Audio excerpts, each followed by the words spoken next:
Greetings. How are we all today? I almost didn't do this because it's still in holiday mode, I guess, in a sense. How you all feeling out there? How did everyone go? Christmas and New Year's and all those bits and pieces. Skull, that sounds a wonderful idea. Prost, my friend. Good to see you in there, nice and early, Harps. It's a dedication you got going on there.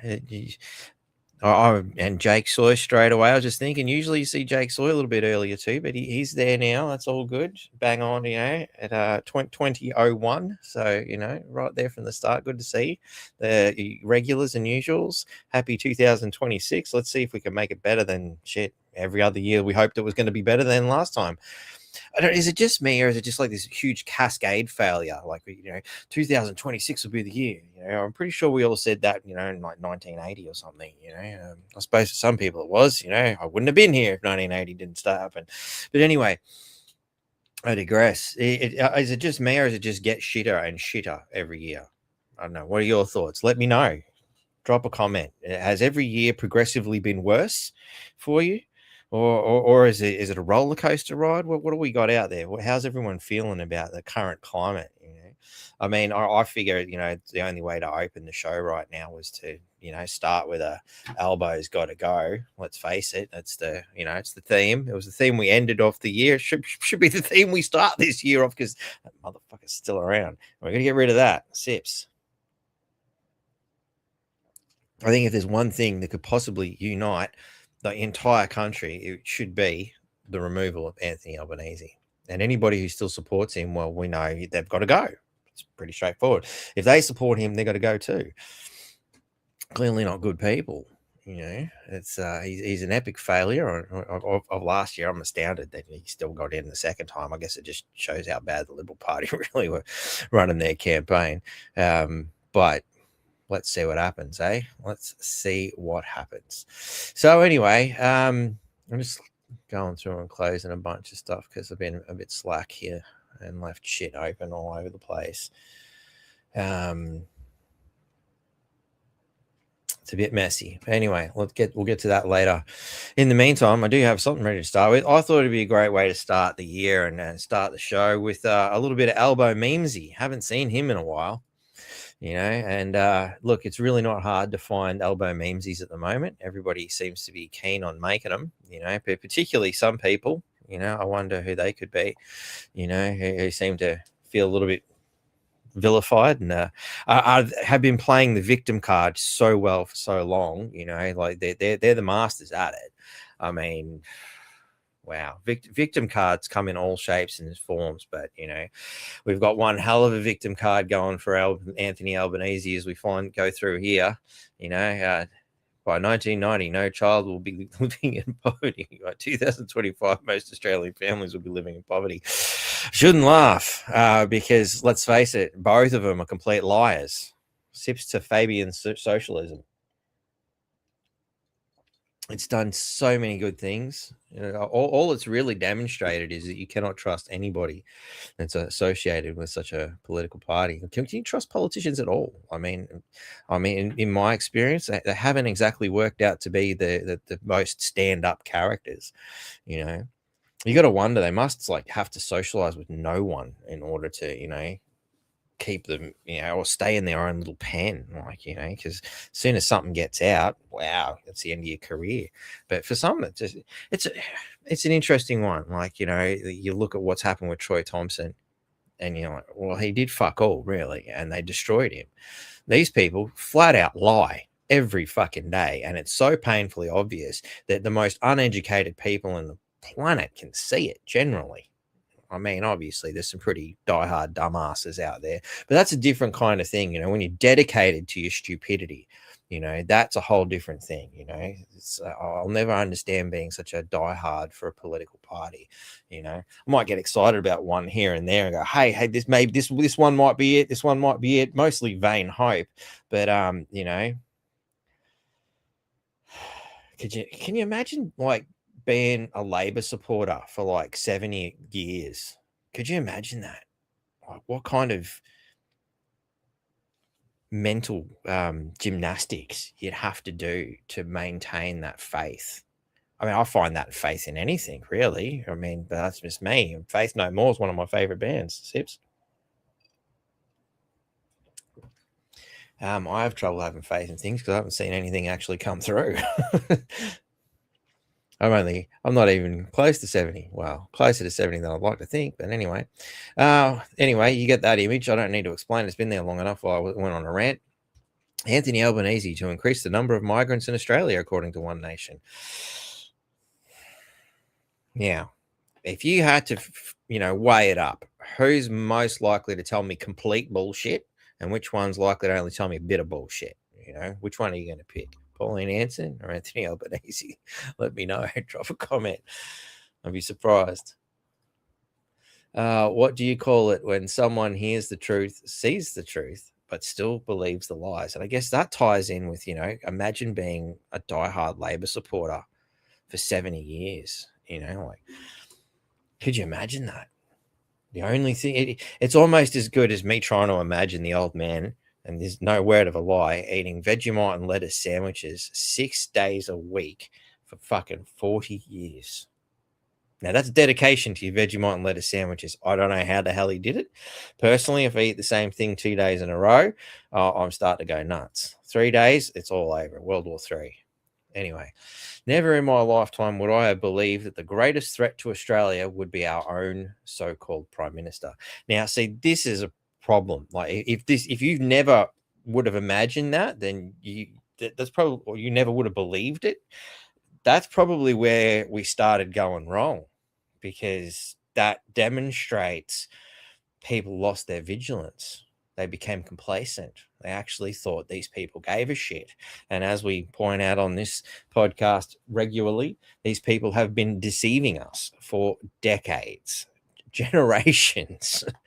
And, when you really start digging, and we haven't really done that on this podcast much, we've sort of looked a little bit at, the deep history here and there. But let's face it, these people have been doing this shit for thousands of years.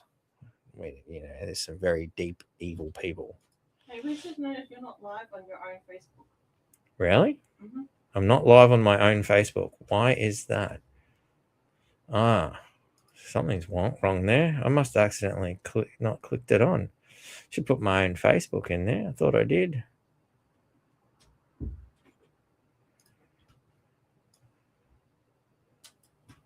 Save changes. Will that bring it in?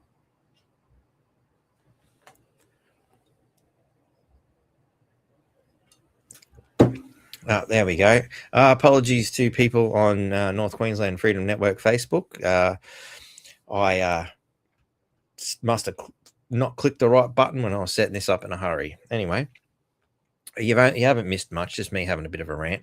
So anyway, you can always check the other platforms. They should be in the link tree in the description if you want to go back and check the first 10 minutes, which is really 7 because there's the intro. And anyway, you get the point. The face you make when you realize the Muslims have hit critical mass and don't need you anymore and are targeting your federal seats.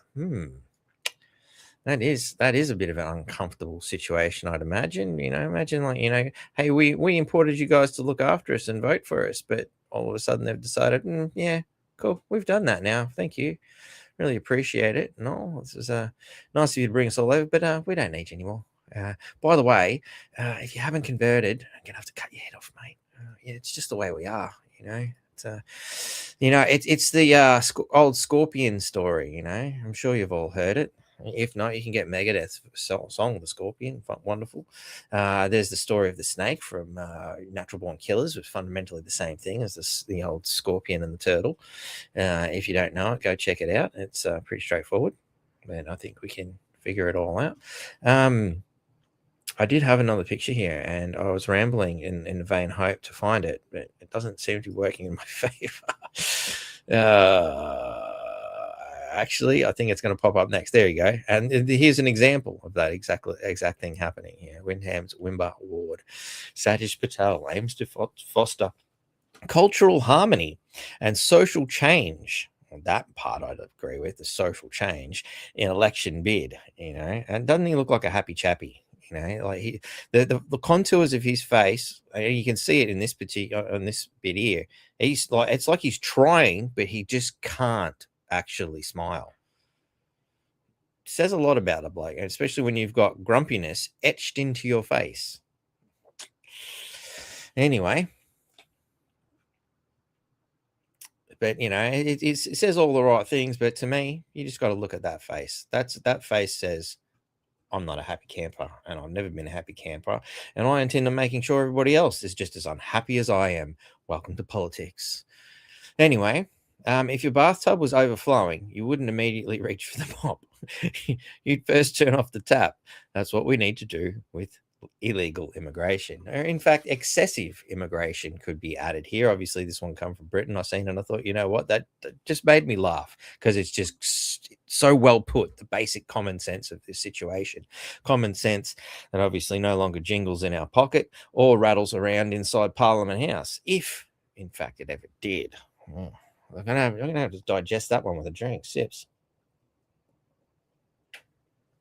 Common sense, Parliament House. I think I just conjured up some sort of a swear phrase. Anyway, Labor presiding over longest run of negative GDP per capita since 1970s. See, this is one of those things you think wonderful if it was a meme, but unfortunately it's factual. And for those of us, general community, I guess we get to laugh it off, I guess, and hope that things will be better tomorrow, and this guy will be in a jail cell. Sack Albo and stop mass immigration now. It seems to be the general consensus. If only people were a little bit more dedicated to this back when Pauline Hanson first come out on the scene, instead of going, oh, geez, I don't want to get attacked like her. Oh, I don't want people to call me racist. We're pointing out the bloody obvious, because we're in a bit of trouble now. It's a lot harder to rein this problem in now that they've allowed it to get so bad. Albanese's list of achievements: increased his wage 600,000 plus, bought a seaside mansion, visited 26 different countries, got married at his taxpayer-funded property. Yeah, of course, wonderfully done. See, that's how socialism really works, ladies and gentlemen. It's all about making sure that you guys think that you're all even while he lives at large, and it's pretty much how it's always worked. Anyway, it's just a new form of control. Cost of living relief didn't happen. Power bill reduction, another lie. 450 million voiced to Parliament. Epic failure. Royal Commission into Bondi, still not happening, or maybe apparently he's bending his. We'll talk about it though. And reduced migration. God, no, he's increasing it. This guy is an absolute catastrophe and needs to be removed. Illegal migrants are now getting support. Australia launches confidential support service for Muslim and other. And I like the way I needed to emphasize the Muslim thing because of, I wonder who funded this. That's another question, But and other illegal immigrants living on expired visas without direct border force involvement. In fact, I'm pretty sure this is how most of them got here, based on some of the things we've been looking at recently. But we'll get to that later. And as you can see, the bloodied hands thing is going to be something that's going to get smashed around quite a bit. I think when you piss off the ultimate money makers, the money lenders is another historical term associated, then they're going to spend a lot of money making sure you never see a good side of politics again. So I think his days are definitely numbered. It takes a special kind of lunatic to think that importing welfare recipients who want to kill us is a good idea. And look, these are not things that I've come up with, by the way. This is just what's getting around the internet at the moment. I can congratulate everyone really in Australia for allowing it to get to this point. It's pretty fucked up, but here it is. Sips. Oops, at least I didn't break the glass. That's the important thing. Always was, always will be a bumbling, lisping fuckwit. Yep. I like the look on the face is perfect for it. Yep. He agrees. This is perfect. This is exactly how it is. Australian voters and Labor with the knife behind the back. Perfect. Whoever came up with that one did a great job. I think it was Kazza, apparently. Good job, Kaz. So I really like this one, though. This is gold, I love NDIS, Hope and Care, your local NDIS provider. Have a look at the friggin' number plate. Reset. Yep. we should reset the system, because whoever owns that car is no doubt milking the system. Possibly working for the the kind of people who think a great reset would be wonderful. Personally, I can see the idea of a reset being wonderful. Possibly not the same version they've got in mind, but anyway, let's take all the bank accounts and just go gone, all financial records up in smoke. Could you imagine if that Fight Club scenario actually went through? Like, would it make a difference? Was always what I thought. I don't know if you haven't seen the movie Fight Club, you probably should. If you can stomach it. It's not the nicest movie in the world, but it was a marvelous concept. Certainly taught me a lot, particularly how to observe flash frames. If you can actually speed up your processing, you'll see individual frames, which is what I learned to do. You got to be conscious of it. Obviously, it's one of the quick tricky things, like that whole Coca-Cola subliminal advertising thing. Anyway, you can see it if you train your mind. So I like this one. Say the line, Albo. Diversity is our strength. Yeah. Yep, diversity has been our strength. So it's worked so well. I remember a long time ago, some dickhead reporter, I grew up in a multicultural society. It was wonderful. I'm like, yeah, so did I. There was this gang for them mob, and there was the gang for that mob. Yeah, it was wonderful. Everybody integrated so well. Oh, yeah. Anyway. Eat shit, Australia. We just imported another 350,000 renters. Well, could be worse. Yeah, they could be bringing in shitloads of money and buying everything out. But I guess it depends on, whether he's supporting Xi Jinping or whether he's supporting the Muslim jihadists. You just never know which one he wants to fucking bend over for to save his own ass. Like, I mean, I don't know. I'm actually not sure if he has kids or not, but I have to imagine that he doesn't, because he's destroying the country in such a manner. Like, you can understand someone like Penny Wong, who's a rug muncher, for example. There's obviously no prospect for lineage here. They've decided that their entire genetic matrix should die. And look, I agree in the case of people like Albo and Penny Wong, that their genetic matrix probably should come to an end. And I'm glad that they make the willing choice in that case. But the problem with that is, obviously, they don't give a shit, and they're happy to turn the world to absolute crap so long as they have a good time on the way out. And it's hard to see anything else when you look at Australia's politicians.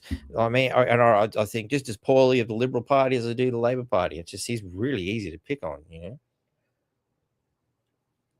mean, look at that face. It just says, punch me. You got to wonder, how many times was that head flushed down the toilet, and deservedly so. It was almost like, he was punished before the crimes he committed, in that instance, the way I look at it. You might feel sorry for the young kid getting his head flushed down the dunny, but then you look at what he become and you go, nah, you didn't flush him enough. Anyway, just interesting fantasies that run through my head, and Albo with his head in a toilet. Anyway, dangerous policies, national security failure, deadly results. No shit. 3,000 Gazan visas. ISIS bride lies. Again, I don't even know why you bring these people in. 15 dead at Bondi Beach. Record immigration.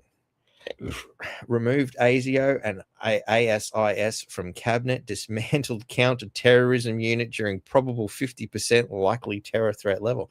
And for those who have a bit of a memory, you'll remember they did come out and say there is a 50% chance something's going to happen a good year or so ago. And what do Labor do? They cut the budget. Well done, guys. You really thought that through.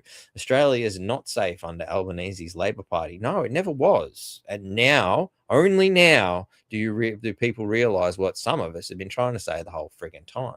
Stop voting for the major parties, because if it wasn't him, if your Liberal was in, it probably still would have happened. Quite possibly. I don't know. It depends on how far you want to take the conspiracy concept that this was all staged in order to get rid of him. It's an interesting concept. I wouldn't put it past these kinds of people that do these things. It is, of course, highly probable. But is it actually happening? I don't know. And I think the only way Albo could possibly save himself would be to expose and prove that. So how much of a survivalist little rat is he? Will he sell everyone else out to save himself? Another wonderful work of art. We're going to see a lot more of this. I can see until they're gone. So this is a remarkable opportunity for Australia, I think, and everybody's had a gutful to let's remember 1973 and the removal of Gough Whitlam, and let's do it again. You know, give Labor the second stain, and they so deservedly earned. Different year, same turd. Yeah, not for long if we work hard enough, Australia. You know, it's can't just leave it up to a handful of people. You know, everybody's got to get on board. We want him gone. Massive non-compliance resistance until Albo is in a jail cell where he belongs and thoroughly investigated all his dealings. You know, of course, the Labor Party ain't going to want that because the whole lot will be a massive cascade failure. Anyway, 193 former judges and barristers signed letter calling for royal commission. One has to see where anti-Semitism had its origin. Now, that is the wrong question. I'm sorry. And, you know, I'm sure there's a lot of people out there, you know, particularly of a specific religious faith that would say, but no, it is the problem. No, the problem is, how did this come to pass? How were these people not on watch lists? You know, how has terrorism become such a problem? Like, I mean, it was, you know, the big issue back when 9/11 happened. That was, you know, only 20 years ago, give or take, you know. And we just they just stopped. That's it. It's okay. We don't need to worry about this issue anymore. Well, gotta wonder why was there such a big gap? Strange, isn't it? So, the world's most dangerous ideology, apparently. I didn't make this, you know. You fill in the blanks what you think that is, but Albo can't figure it out. No, sorry, I still can't solve it, you know. I mean, could it be left-wing extremism? Left-wing extremism, it's got to be, you know. I mean, I'm not very good at spelling, I must say. These things always done my head in. You know, it's what gave me the idea for the Wheel of Misfortune for scumbags like this, actually, because, you know, like, I remember watching Wheel of Fortune and going, I cannot figure this shit out, you know. I mean, you know, like I said, reading and writing was never my forte, and I always figured it'd be unfortunate if I was on the show because I wouldn't get shit. Anyway, apparently neither would Albo. So, you know, as you can see, this has been growing for some time. It's astounding he's lasted as long as he had, you know. It's been getting public press, you know, when the Ballarat protests were going on, as you can see. And this stuff is just still going around and around the internet. Of course, something a little bit more modern, a wonderful piece of art here, you know, newspaper art, you know, slap together jobs, but, you know, it's not too bad nonetheless. Royal Commission, you know, I'm beginning to warm to the idea, you know, of course, because he's only worried about saving his ass. It's the only thing he's worried about. So this is what he does in his spare time, obviously. You can see a lot more of this kind of AI stuff getting around, I'm reckoning. If you are still supporting Labor at this point, your commitment to stupidity is impressive. Yeah. It's one of those things, like we've already talked about it, I guess, but I don't know if it's impressive. Sad. Selfish, even. I had a bottle opener here. What did I do with it? Now that's depressing. Thinking, hang on, I know I had a bottle opener here the other day, and now I can't find it right when I need it. That is depressing indeed. Someone should blow these things up for not being there when I want them.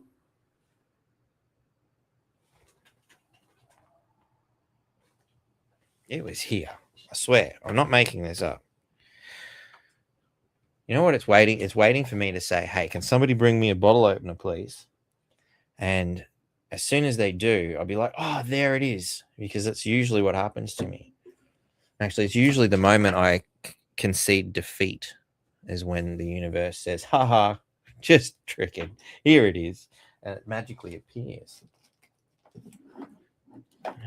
Anyway, somebody better bring me a bottle opener, please. It's not magically appearing. So anyway, commitment to stupidity. No, hang on. This isn't so stupid. Trump has threatened to impose new tariffs on countries that legislate against US tech giants. Now, at first one might, g'day Heidi, how are you? At first one might think, hey, this is good because, you know, what he's doing here is putting the Australian government on notice ahead of the incoming social media ban for children.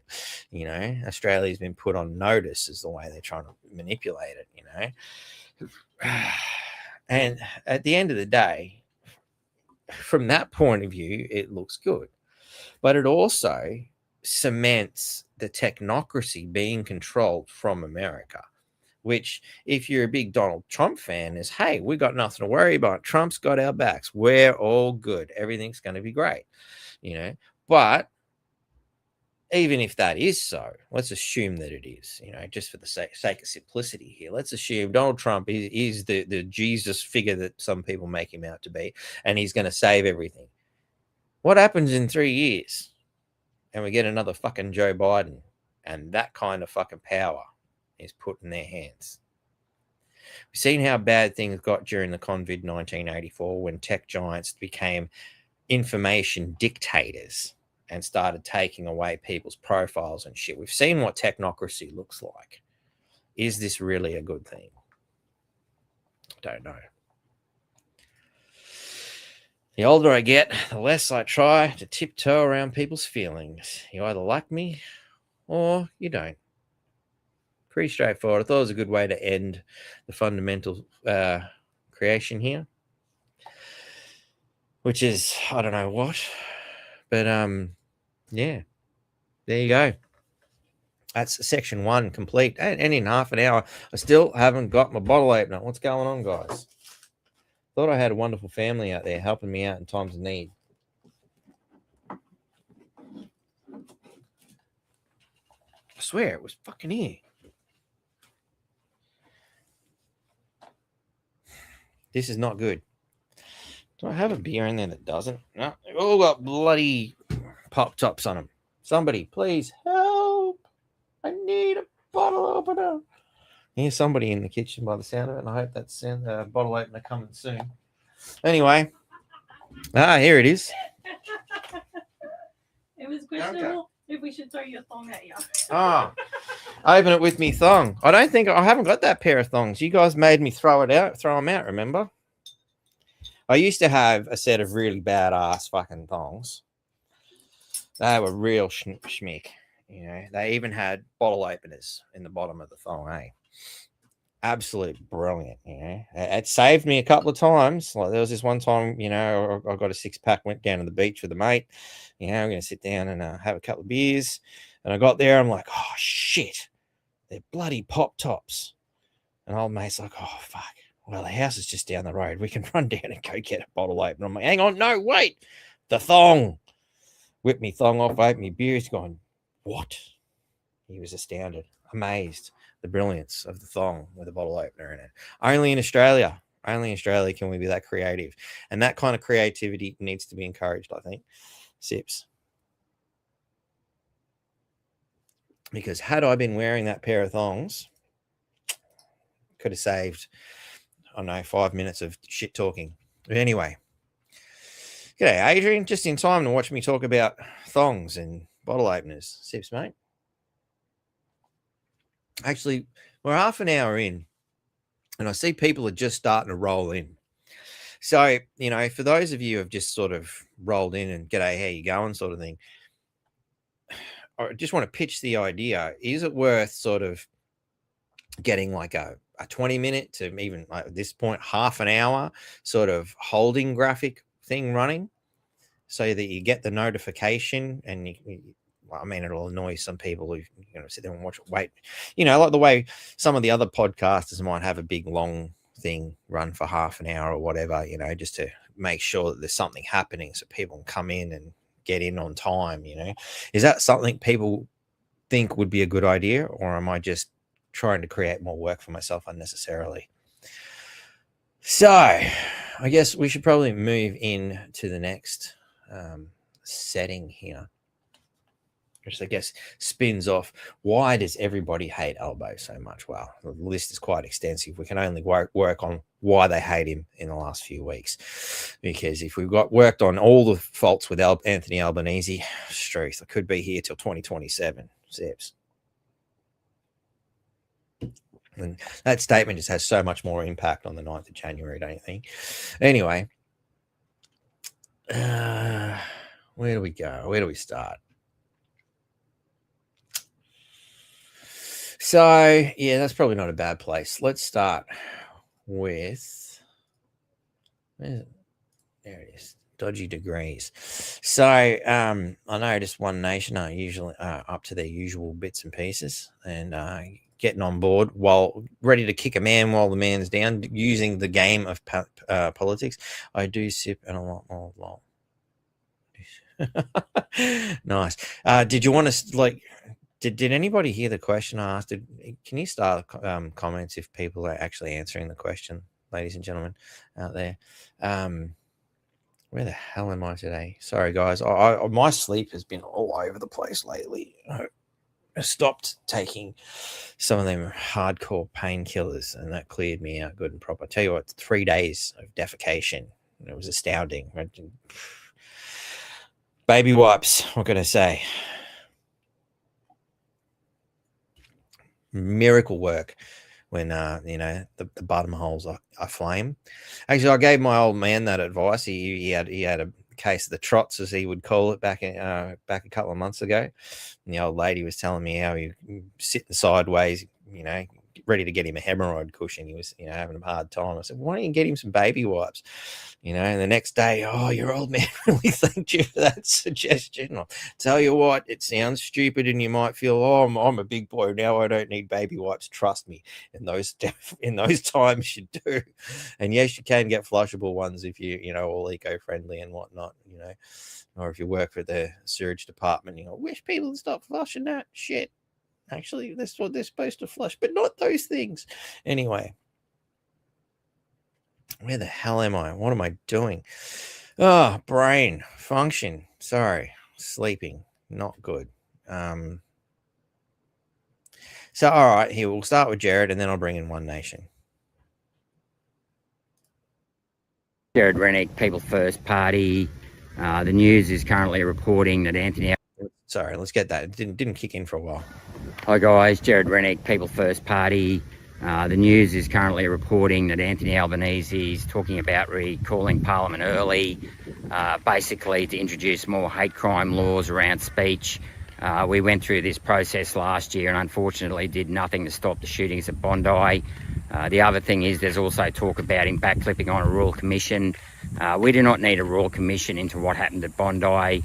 There are a number of reasons for it which are well understood. There was obviously a failure of intelligence, and there's also a problem with the high immigration rate combined with a lack of assimilation into Australia.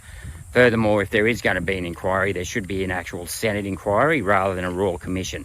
First of all, senators are already paid by the taxpayers to look into matters pertaining to, issues facing the Australian people. And also, if there's a Royal Commission, Anthony Albanese will make sure that the terms of reference are so narrow that they won't get to the heart of the matter. You don't need a bunch of unelected judges, or they don't have to be judges on a Royal Commission to tell us what we need to do to fix this country up. But the sad outtake of all of this is that, yet again, we'll be focusing on the culture wars. We'll have Jews fighting Muslims, Muslims fighting Jews, Christians being split up the middle. None of this is actually solving the problems that most Australians are facing.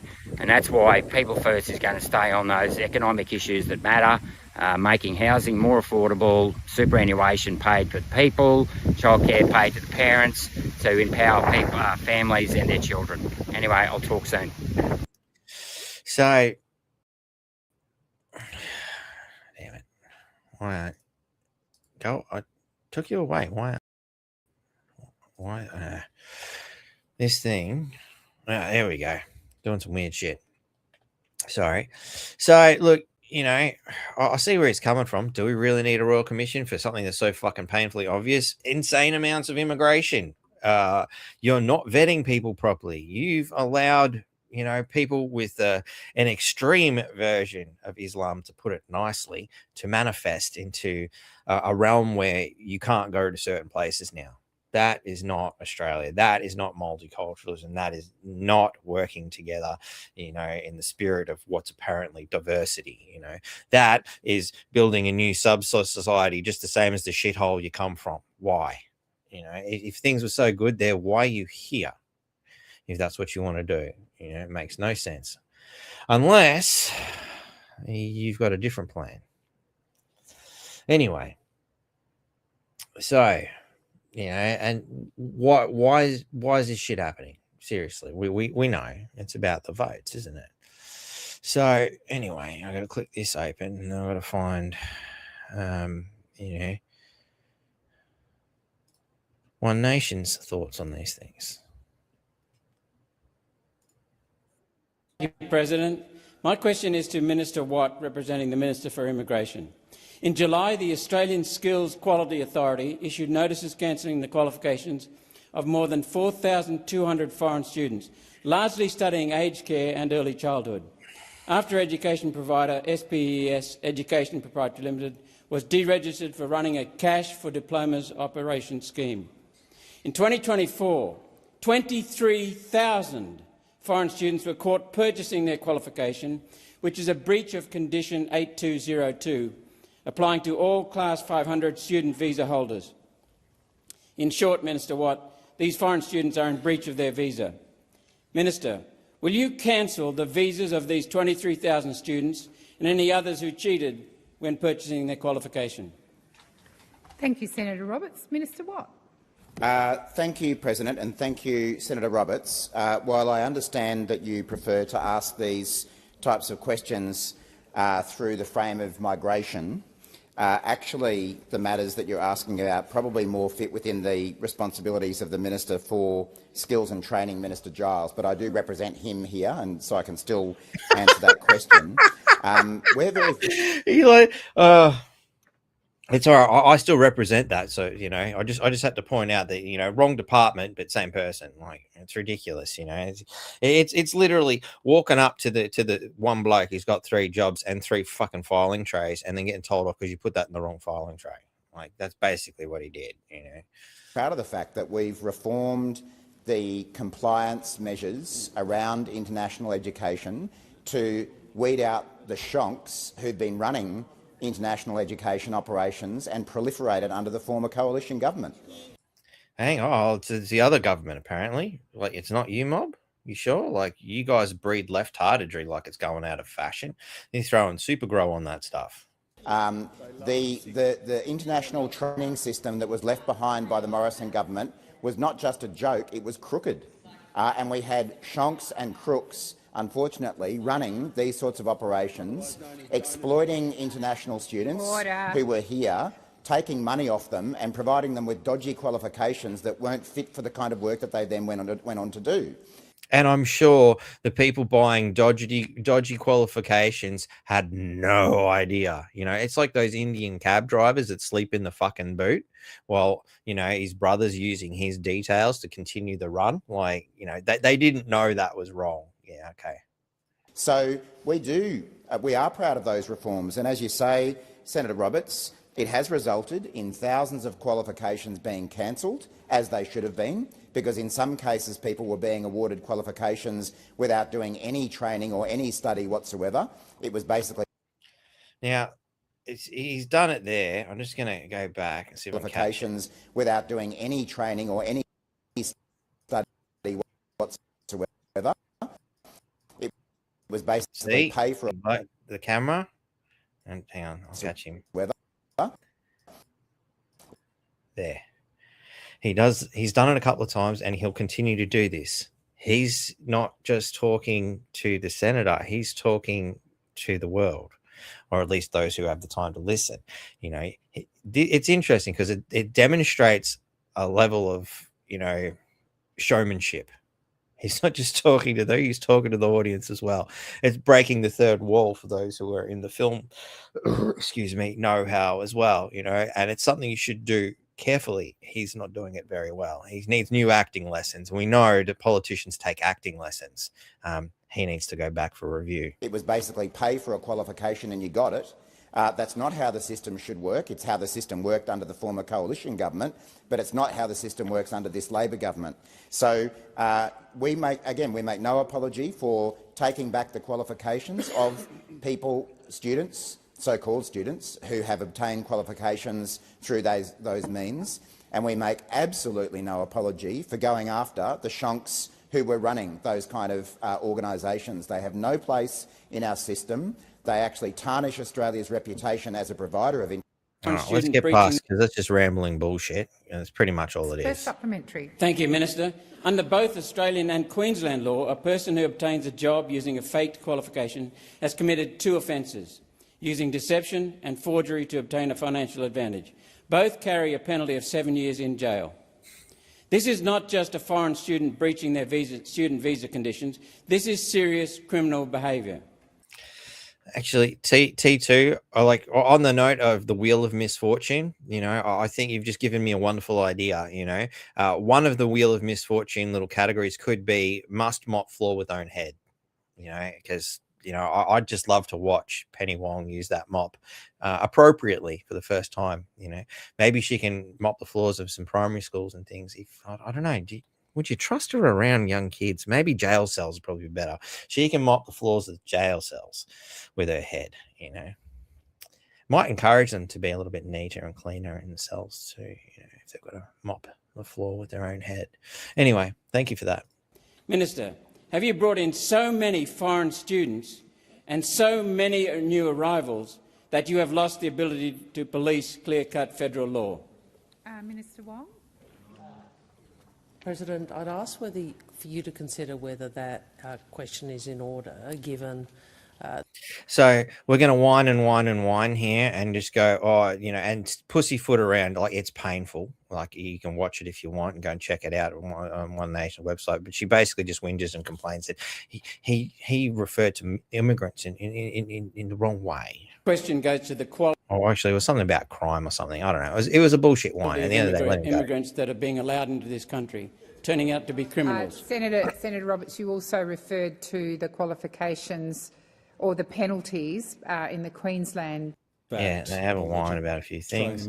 But what I like about here, old mate sort of comes in. It is a fact that the Australian immigration legislation does cross-refer to state criminal legislation with respect to calibrating what is serious or not so serious criminal conduct. Right. So I just provide that for your assistance. So nice little save. Yeah, her whinge was for nothing, basically. They're just trying to play stupid games. There's several $1,000s walking out the door here. Why should I sit around and partake in what my job is? Looks like somebody peed on the floor over here. I don't know. Maybe a bit too much cocaine in the back. Anything's possible. Yeah. I'm still all for piss testing these people. To the ghost. But anyway, if you want a bit. Decide to use your questions. What we're focused on. Please resume your seat. Senator Roberts. Under the imputation, President. I happen to be an immigrant. There's no need for the added piece. I'm getting a bit childish. To answer your question, Senator Roberts, as I say, when the issue of fraudulent qualifications came to light, we took action. I was a little bit involved in this in my previous portfolio, and my recollection is that a very thorough search was done with employers who may have been employing the people involved. I'll come back. Notice he looks to the camera a lot now. I think there's a bit of guilt there. Watch his eyes dart backwards and forwards. A little bit involved in this in my previous portfolio, and my recollection is that a very thorough search was done with employers who may have been employing the people involved.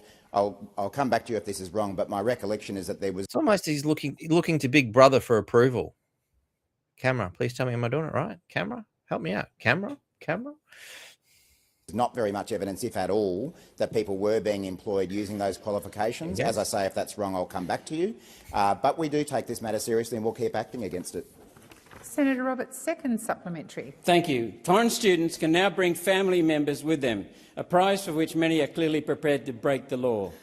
Deporting 27,200 crooked students and the thousands of family members they brought with them will free up thousands of homes and help ease the housing crisis and record homelessness that your government has caused through catastrophically high immigration. Minister, isn't it time we freed up homes for Australians who deserve them ahead of continuing to import criminals? Minister Wong. President, I'd ask you to consider whether the use Whining again. of the adjective, which I would prefer not to repeat about the students in that question, is in order, because it suggests all, I think it was a few 100,000, are in fact contravening, are on the wrong side of the law or whatever, and I do wonder if that's an appropriate inclusion in a question to a minister in this place. Could you drag that sentence out anymore? Like, talk about fucking adding unnecessary wording. Boy, God. Senator Roberts.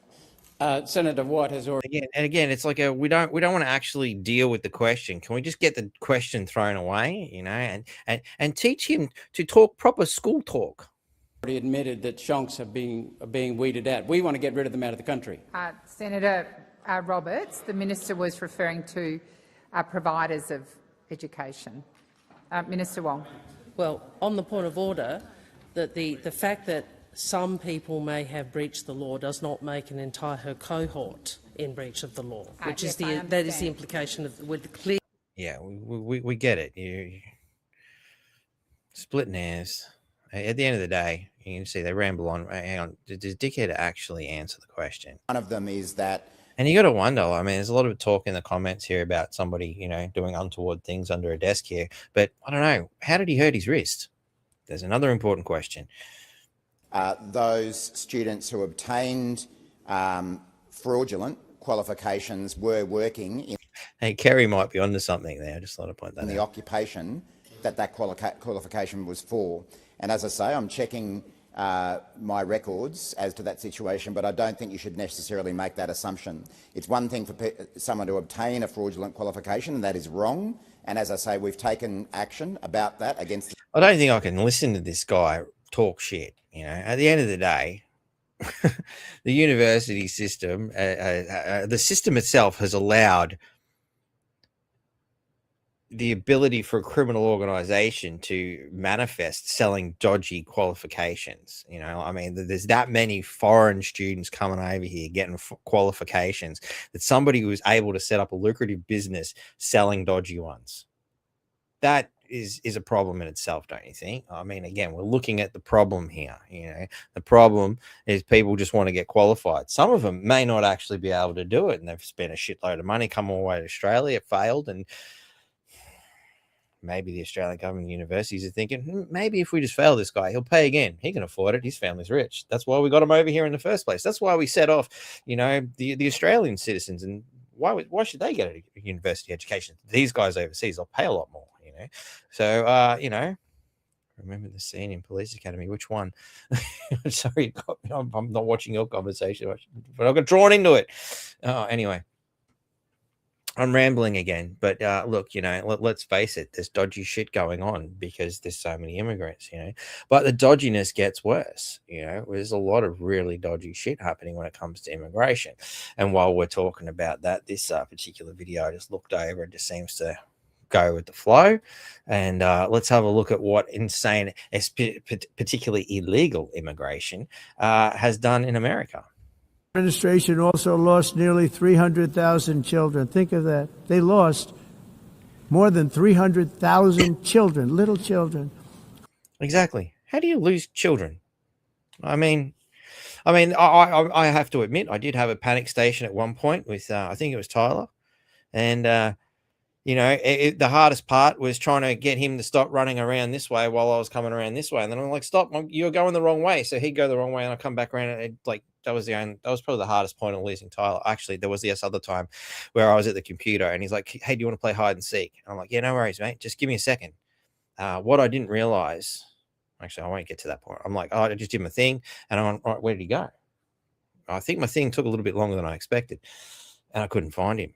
And I went, holy shit, you know, Mom, Dad, quick, I can't find the kid. What's going on? Neighbors, everything, you know, I was going nuts, you know, and I finally, after, you know, long story short and a lot of panicked moments, I sat down on my bed, head and hands. Oh my God, well, how have I lost my son? I just said, just give me a minute. What the fuck? You know? And then I've noticed there's this lump in the bed. I'm like, pull the sheet back and gone, oh, that was his hiding place and he fell asleep there. Shit. All right, call off the dogs. So I guess I can see how you lose a kid, but I found him. Seems that Trump found him. Who were trafficked into the United States on the Biden watch, many of whom have been raped, exploited, and abused, and sold. Sold. Nobody talks about that. The fake news doesn't write about it. Wonder why. With many others, young children who are missing or dead. And we found a lot of these children, and we're sending them back, and we've been sending them back to their parents. See, and this is one of the things that pisses me off the most about these left-hearted fuckwits who sit there and go on about how, oh, the humanity, we've got to look after these people. Do you realize that a lot of these people are being brought in for this purpose? Do you realize how sick some of these, you know, elitist scum are?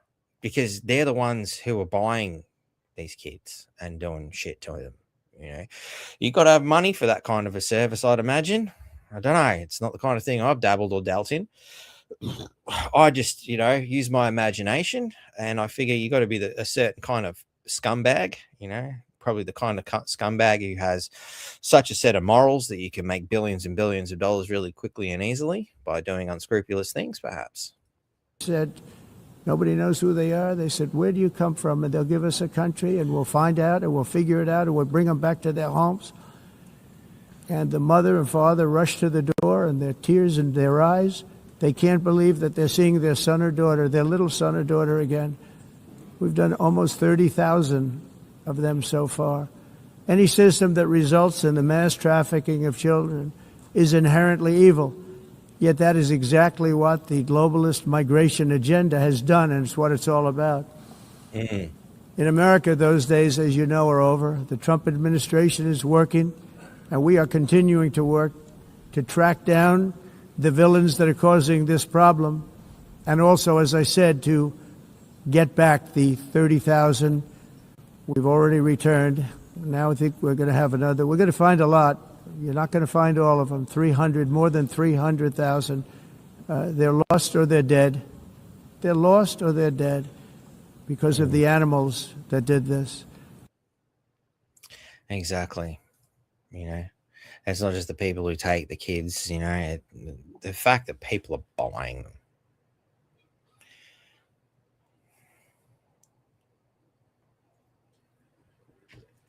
And they want to tell us that, you know, right-wing conspiracy theory, get fucked. Get fucked. You people are heartless evil. That's the way you want to deal with this. Anyway,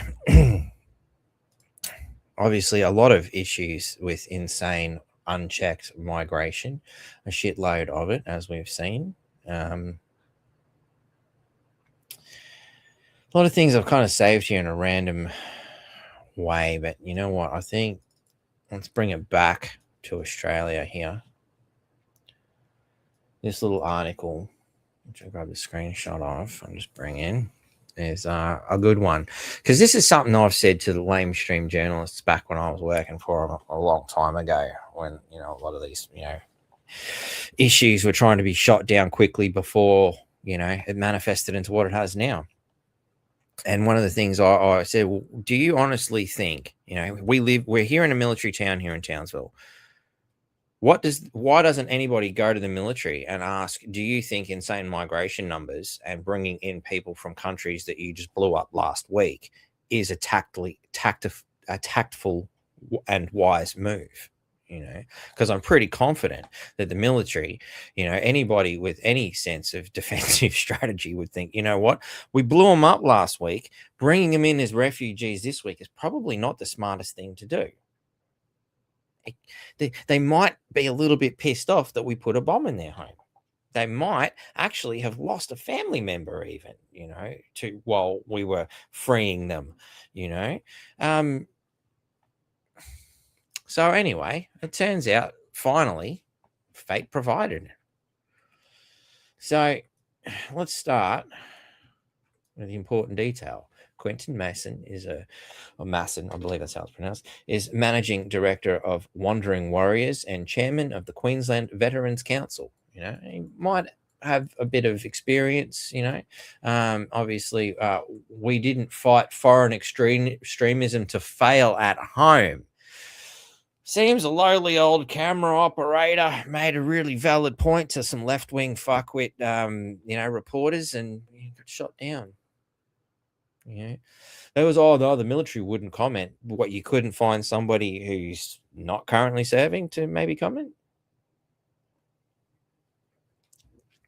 You know, I guess, and I can only imagine, and if there's somebody out there that's served and wants to throw their 2 bobs in, please let me know. I'd love to hear your opinion. I'll even have you on the show. You can tell us how you feel. I can only imagine, because I don't actually serve.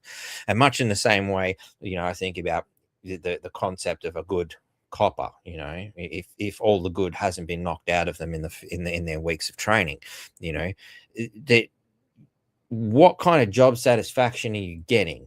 You go over, you put your life on the line to protect us from extremist religious groups, perhaps, or other foreign threats of various other, you know, drugs or cartels, trafficking children or whatnot, you know, like the things we've kind of talked about here, real problems here, you know.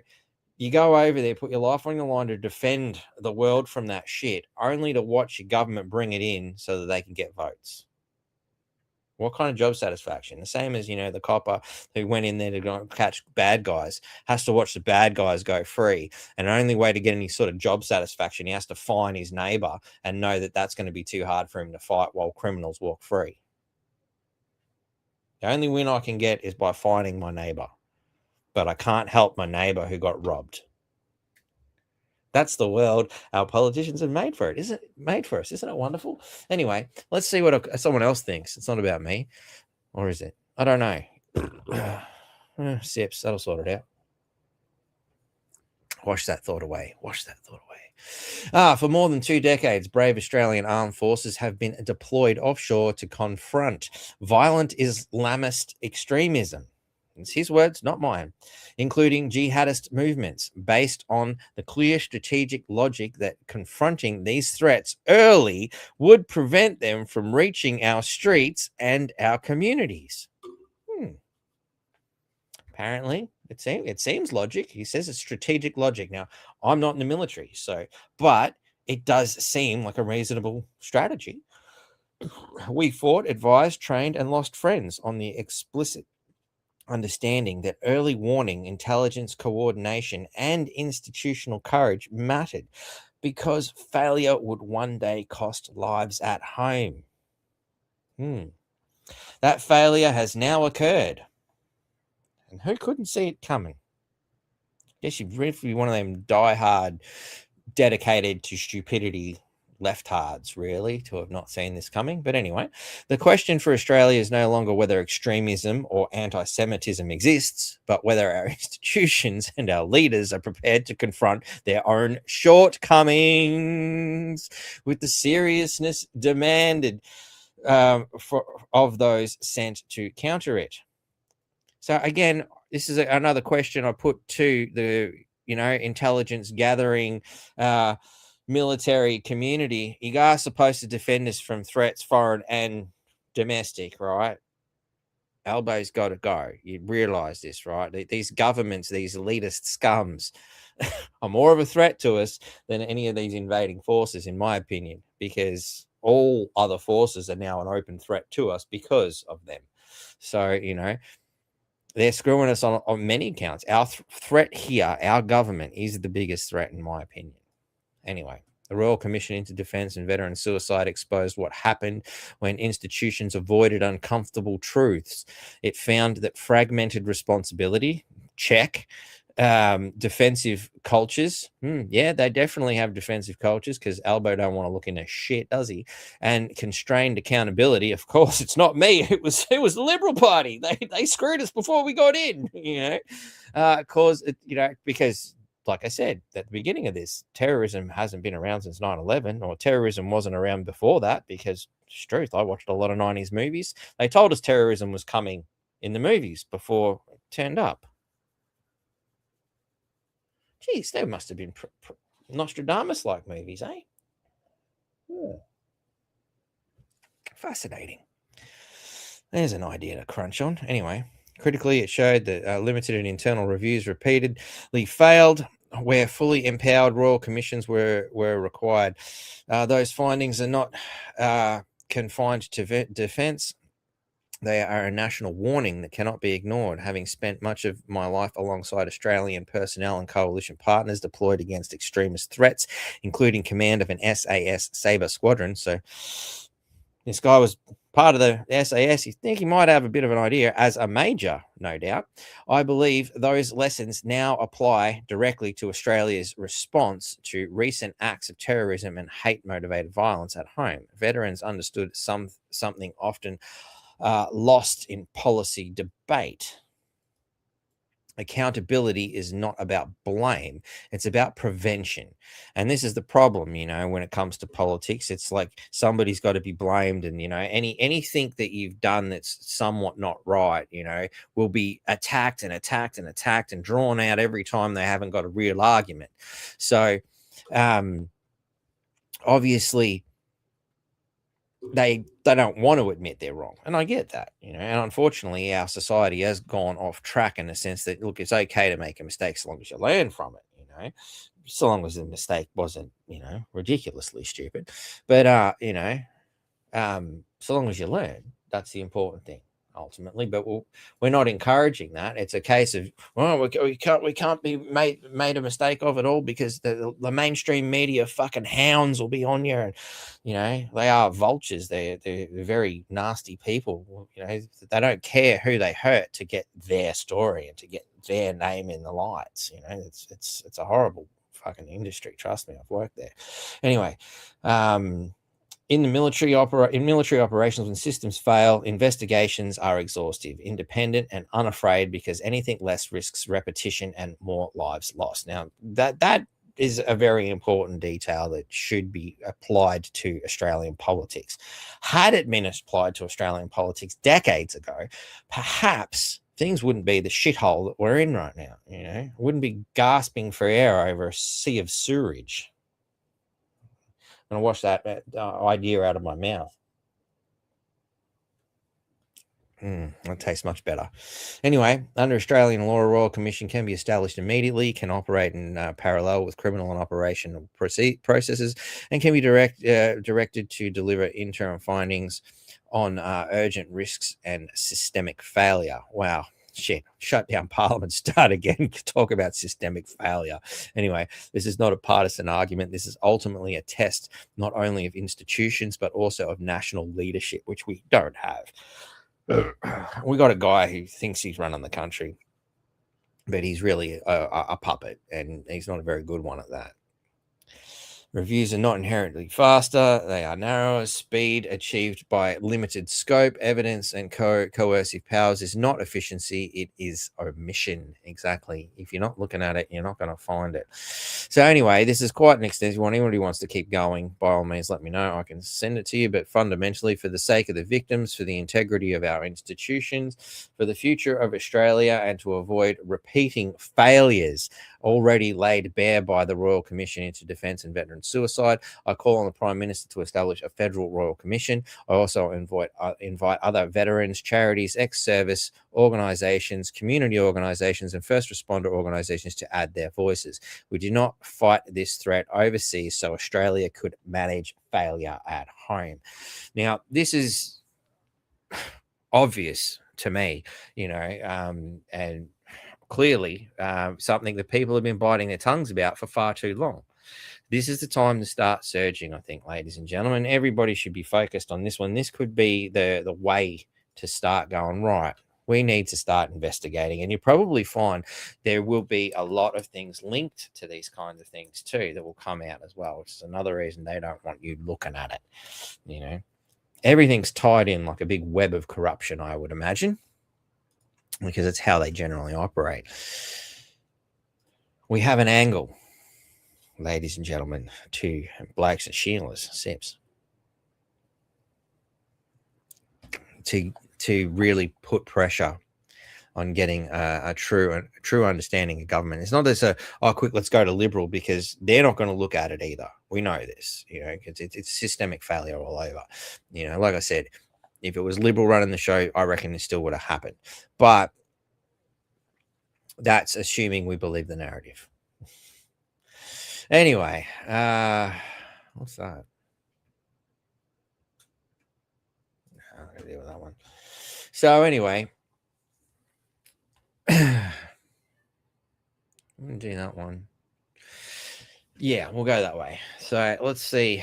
Elon's got a few words to say. He's got a word to say about just about everything these days. But, sometimes he can be worth listening to, Is this one of those times? You let me... Basically, increases. This is from the government website, by the way, which is run by Democrats. So, you're seeing, in some cases, 700% increases in the past 3.5 years in illegals in swing states. What a coincidence!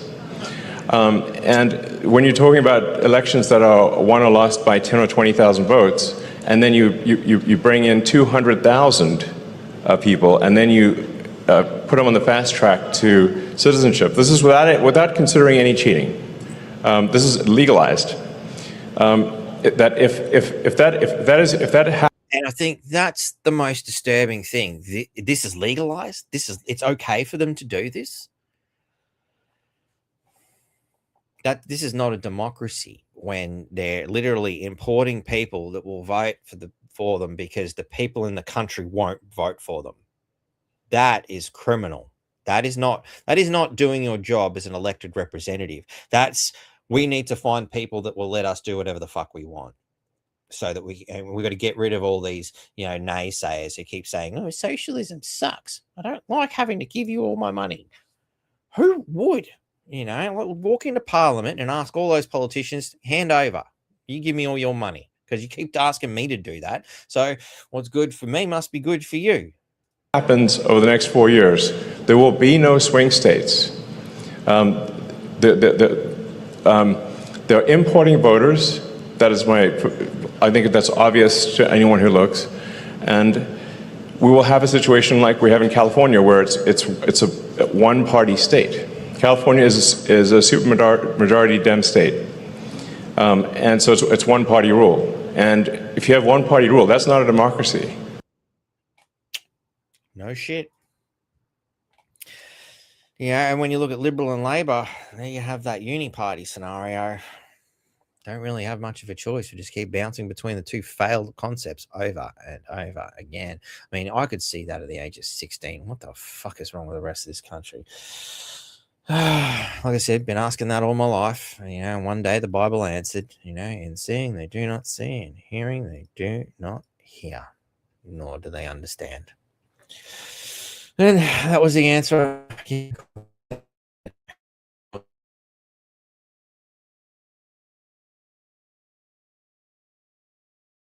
Okay. We still there? That was power just went a bit weird there. Can I get a hello from the comments? Somebody let me know that we're still running.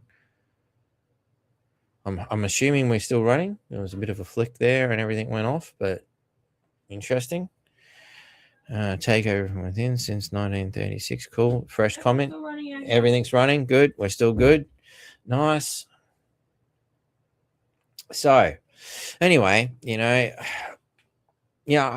generally hate to do this kind of thing, but and don't worry, I'll do it with every religion eventually, because look, as far as I'm concerned, blind faith is not a good thing. Anything that starts with being blind is generally not a good thing. But let's have a look. Again, this is what's getting around the internet. This is not me. I didn't come up with this shit. It's just something I just happened to find while looking around, seeing what's everybody talking about. The almighty Quran. Wonderful thing, apparently. Quran 2:191. Now that's a bloody long lot. Anyway, I've never actually looked at it myself. I have to admit, ignorance in this, but this is just the segments that have been cherry picked, and I'm going to admit things have been cherry picked. It's obvious by the fact that we've just picked one line: slay the unbelievers wherever you find them. I must say, I'm curious now. I want to know what preceded that. Doesn't sound very friendly though. Quran 5.33. 33 degrees of masonry. Anyway, maim and crucify the infidels if they criticize Islam. Wow, that sounds open-minded and willing to talk about things. Quran 8.65. Unbelievers are stupid. Muslims are urged to fight them. Only urged. You were ready to crucify them before. We're just going to urge to fight them. It's interesting, the mixed language concept. I guess we're going to have to put things in context one day. Quran 9.123. That almost seems like a joke. 123. Anyway, make war on the infidels living in your neighborhood. That sounds friendly. Quran 3.28. Muslims must not take the infidels as friends. Wow, there's a compatibility issue there, isn't it? That's almost like Apple will not allow Windows files. Yeah.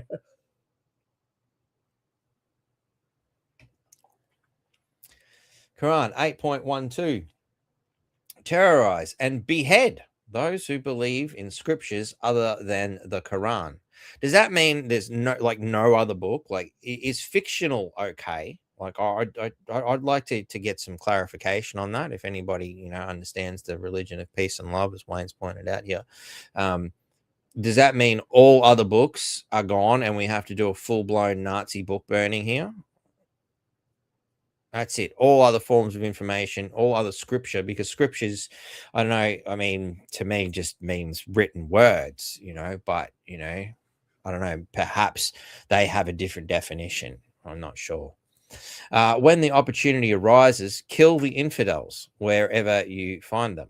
Now, for those who have looked up the ancient history of assassins, yeah. Hashashin, I believe, is the alleged opening thing, but I've got a few documents on that we'll get to one day. Punish the unbelievers with garments of fire, hooked iron rods, boiling water, melt their skin and bellies. They're not really being nice here, are they? That's rather specific. Anyway, and rather torturous. It's not about, at least with a beheading, your head survives for 6 seconds or something, I believe, something to that effect. Yeah. Anyway, I don't know. That's what I've been told. But Quran 3.85, any religion other than Islam is not acceptable. Because, you get to writhe in agony for hours, rather than just the beheading sometimes. Muslims must muster all weapons to terrorize the infidels. Sounds open and sharing. The Jews and Christians are perverts, fight them. Seems very open-minded, let's have a debate about religious views with people with such an open mind. Do not seek peace with the infidels. Behead them when you catch them. Does that mean we need to start running because Anthony Albanese needs more voters because everybody's turned on him? Sips? Guess we better. We're not allowed to have guns, and Albo's making sure that here we are in a time where everybody's worried and would like to be, feel safe and defended. Where Albo says, you know what, we need tighter gun controls. Don't want these people being able to defend themselves from that kind of religion. Thanks, mate.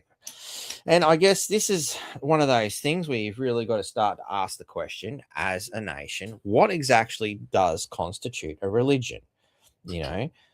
Is it acceptable? Because and it's an important question because it's written in the Constitution. It's in the Constitution that, you have the right to religion, and no one can basically touch you. And then there's no test. You can't test for it. You can't ask for it. It's straight out. You have a right to your religious beliefs, which is a wonderful concept, if religion was generally a good thing, wonderful, happy, hippie point of view, which is an interesting concept thrown in with a bag of Bibles, especially ones that want to fight each other. Like, if you Harry Pottered the fuck out of this and put, the Jew version and the Muslim version and the Catholic and the Christian and then all the other versions and sects and shit, and you put all these Bible things into the same, room, would they just burn the library down? Because I've seen what the Beast book did to Harry Potter's shoe. Could you imagine what the religions books could do if they had that kind of fucking power? Just use your imagination, ladies and gentlemen. Just think about that, and sips while you ponder it.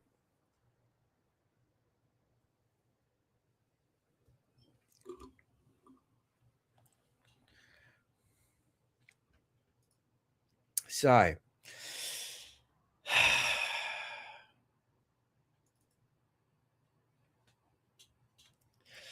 one last thing, I guess, really point out. One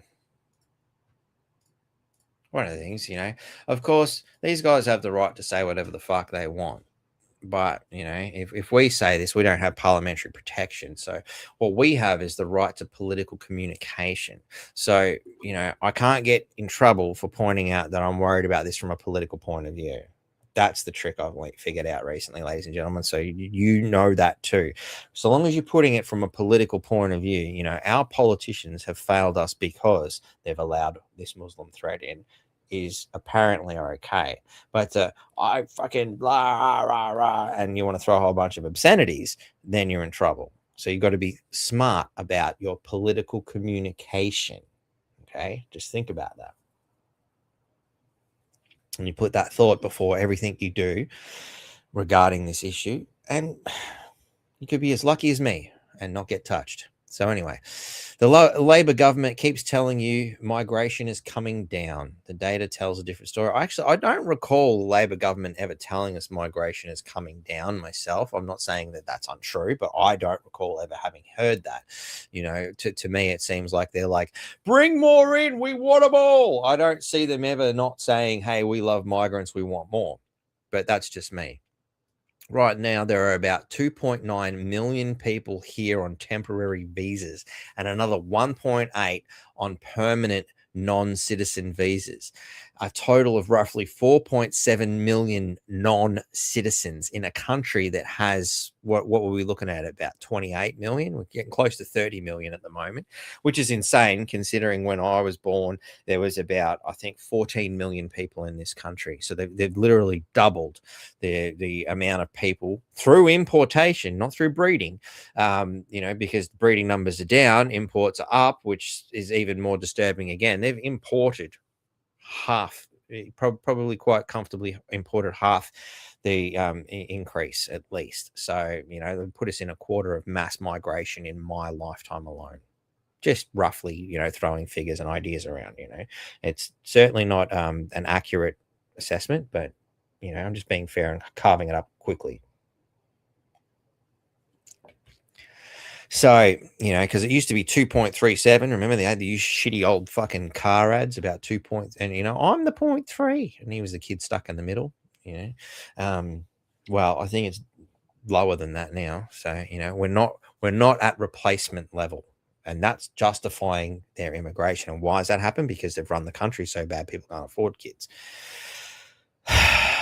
And they probably bred a culture of greed in a lot of ways, where people who'd rather just live their lives and have fun, and they haven't actually thought about what's really important in life. And sadly, I think a lot of those people will realize that later in life, when it's too late to do anything, which is really sad. But anyway, that's 4.7 million people competing for a home, and they're not even citizens, but they still need somewhere to live, clogging our roads. Everybody lived in a city would know that. Truth. I live in Townsville, and I get pissed off if it takes me an extra couple of minutes to get somewhere. All right, I know all you city folk who spend 3 hours going to work are probably thinking, "What are you whinging about?" But look, it's getting worse. I can tell you. When I first got up here, it was a lot better. And it had 8 years. This town's gone pretty downhill pretty quickly. Anyway, clogging your roads and filling your GP, so obviously general practicing doctors' waiting rooms. Our infrastructure cannot cope with the scale of this influx. Again, something I pointed out to retarded reporters fucking 8 years ago. But anyway, this isn't sustainable. No shit. And it's a disaster for the Australian way of life. The Australian way of life is gone a long time ago. I'm sad. Sad that I have to admit that. You know, it was one of the most devastating realities I've come to accept is that you know, the Australia we know is fucking dead, and our government crucified it, and now it wants to set it on fire so it can piss out the flames and tell you they did a good job. Wonderful. Sips. We time index that statement. I want to make a short out of that. That was a good statement. Lady, beautiful family, please make a note of the time. 1:23 and 23. Oh, God, get fucked. I wish I could make these things up, but 1:23:23 just as I looked up. Anyway. How are you, Moses? You're probably not watching this, but I'll say good day later just because your number popped up again, brother. And he was one of the people that started pointing these things out to me a long time ago anyway, too. But look, you know, what's our government doing about this as I ramble on a little bit today? Sorry, ladies and gentlemen, I'm not being as fluent as I would be. Like I said, sleep has not been good. And still in holiday mode, I guess, a bit. I've been a bit slack. But look, there we are. What's the greatest concern of the mainstream media and our lovely left-hearted government at this particular juncture in time? Increase in White Australia pamphlets that have been circulated in around Sydney and Newcastle and since the attack as well. Are you aware of those? Is there anything that the government can do about that? Yeah, I mean, I am aware of them, and they are an incitement to racial hatred. I mean, they're generally being distributed anonymously, but if we catch who's responsible for it, I can promise you, police will throw the book at them. Wow. Now, I pointed it out in the past, there are communities for, you know, say Islam, for instance, that you can't go down. We had the video on the other week, and I think it's important to bring it back in at this particular juncture in time.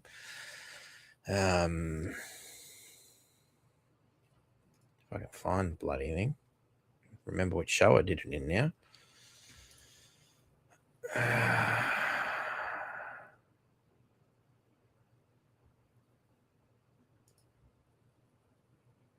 There it is.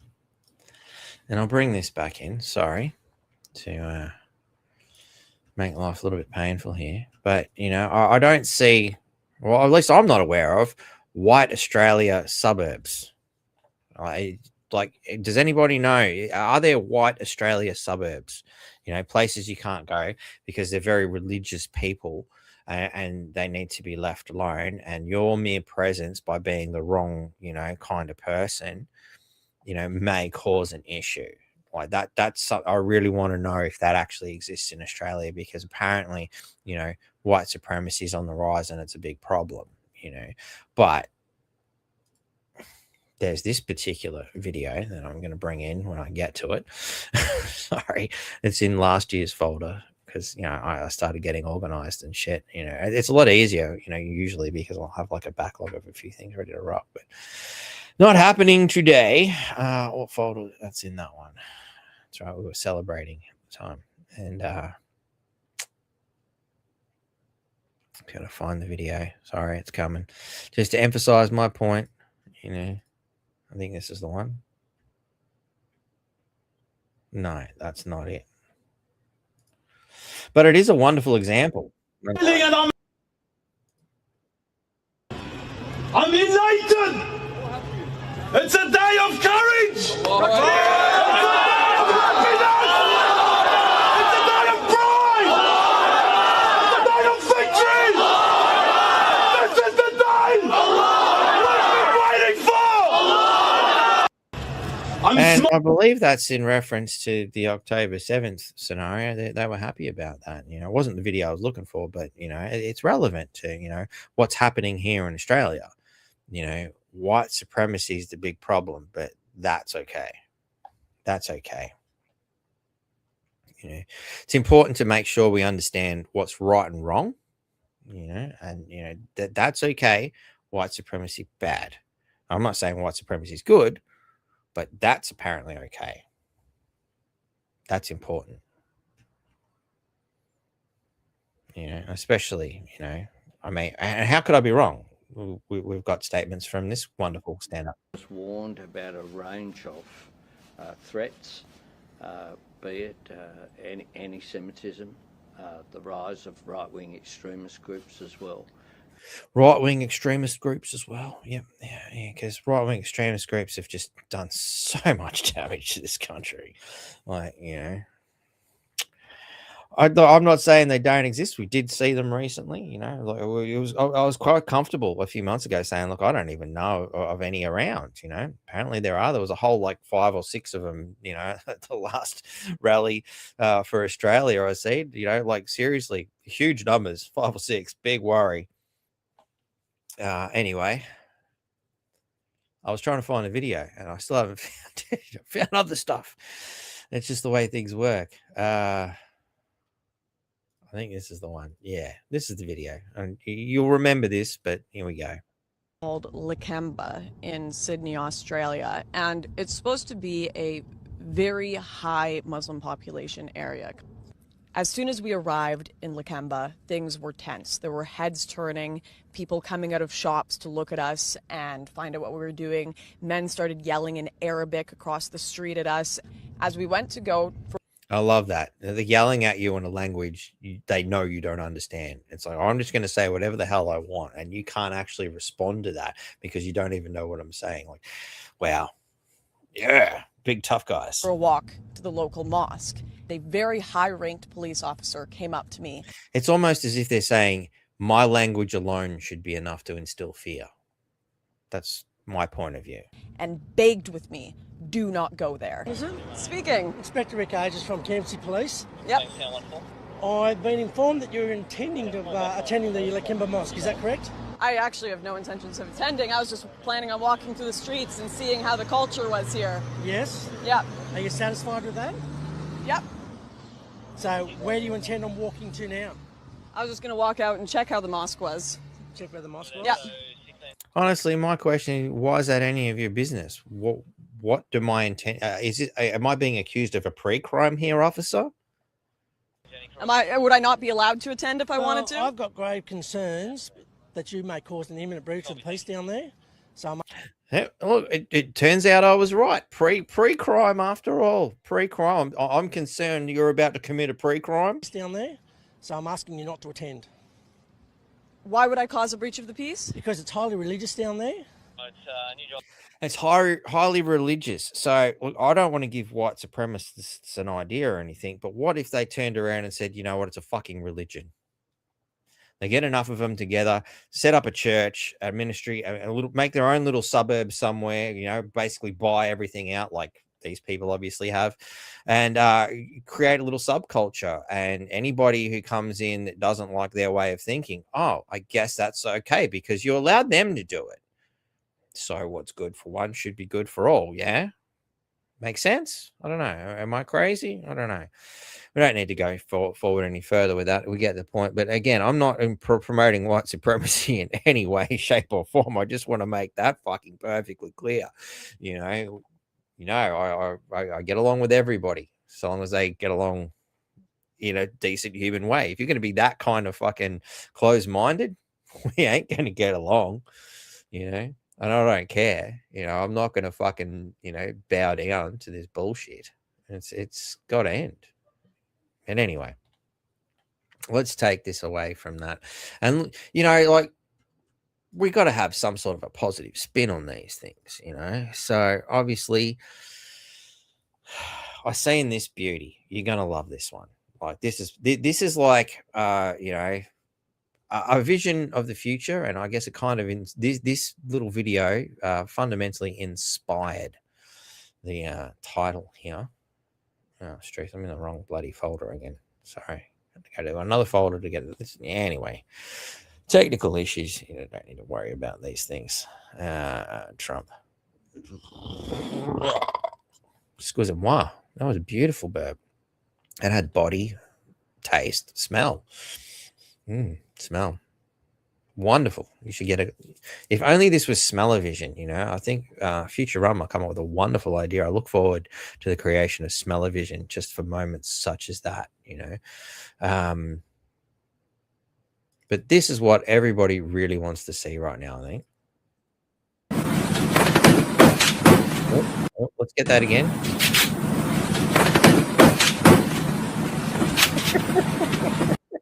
I watch that all day. Let's watch it in slow-mo.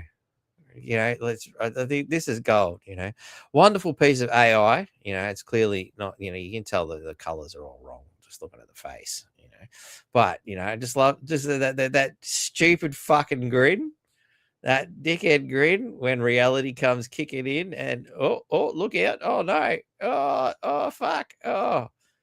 Straight, what do you mean I'm a terrorist? What left-wing extremism? What do you mean? No, the left isn't extreme. We're right, I tell you. Oh. Sorry. I've been left behind. So anyway, that was, a piece of comedic genius that I seen getting around the internet, and I just had to share in case you hadn't seen it. I think it's what I've been saying for a long time. It's about time that more people are catching on. That's the important thing. Like I said, we could become a united country against our prime minister, I think.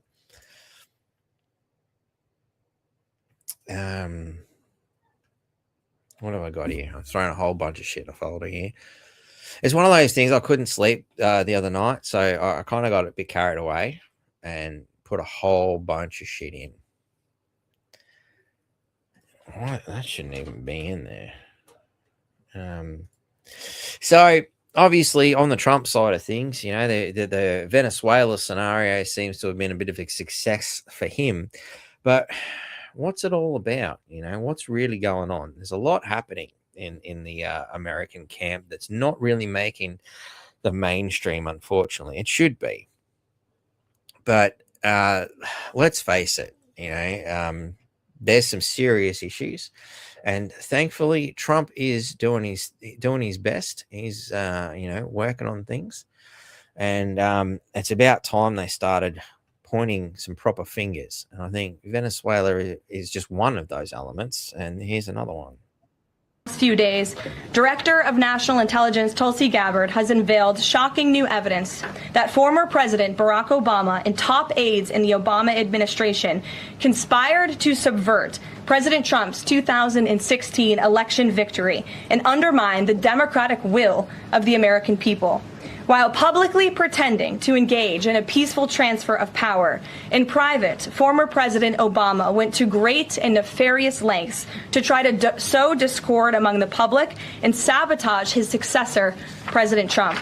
The new evidence released by the Director of National Intelligence, who is here with me today, confirms that the Obama administration manufactured politicized intelligence, which was later used as the justification for baseless smears against President Trump in an effort to try to delegitimize his victory before he even took the oath of office. The truth is that President Trump never had anything to do with Russia, and the Russia collusion hoax was a massive fraud perpetuated on the American people from the very beginning.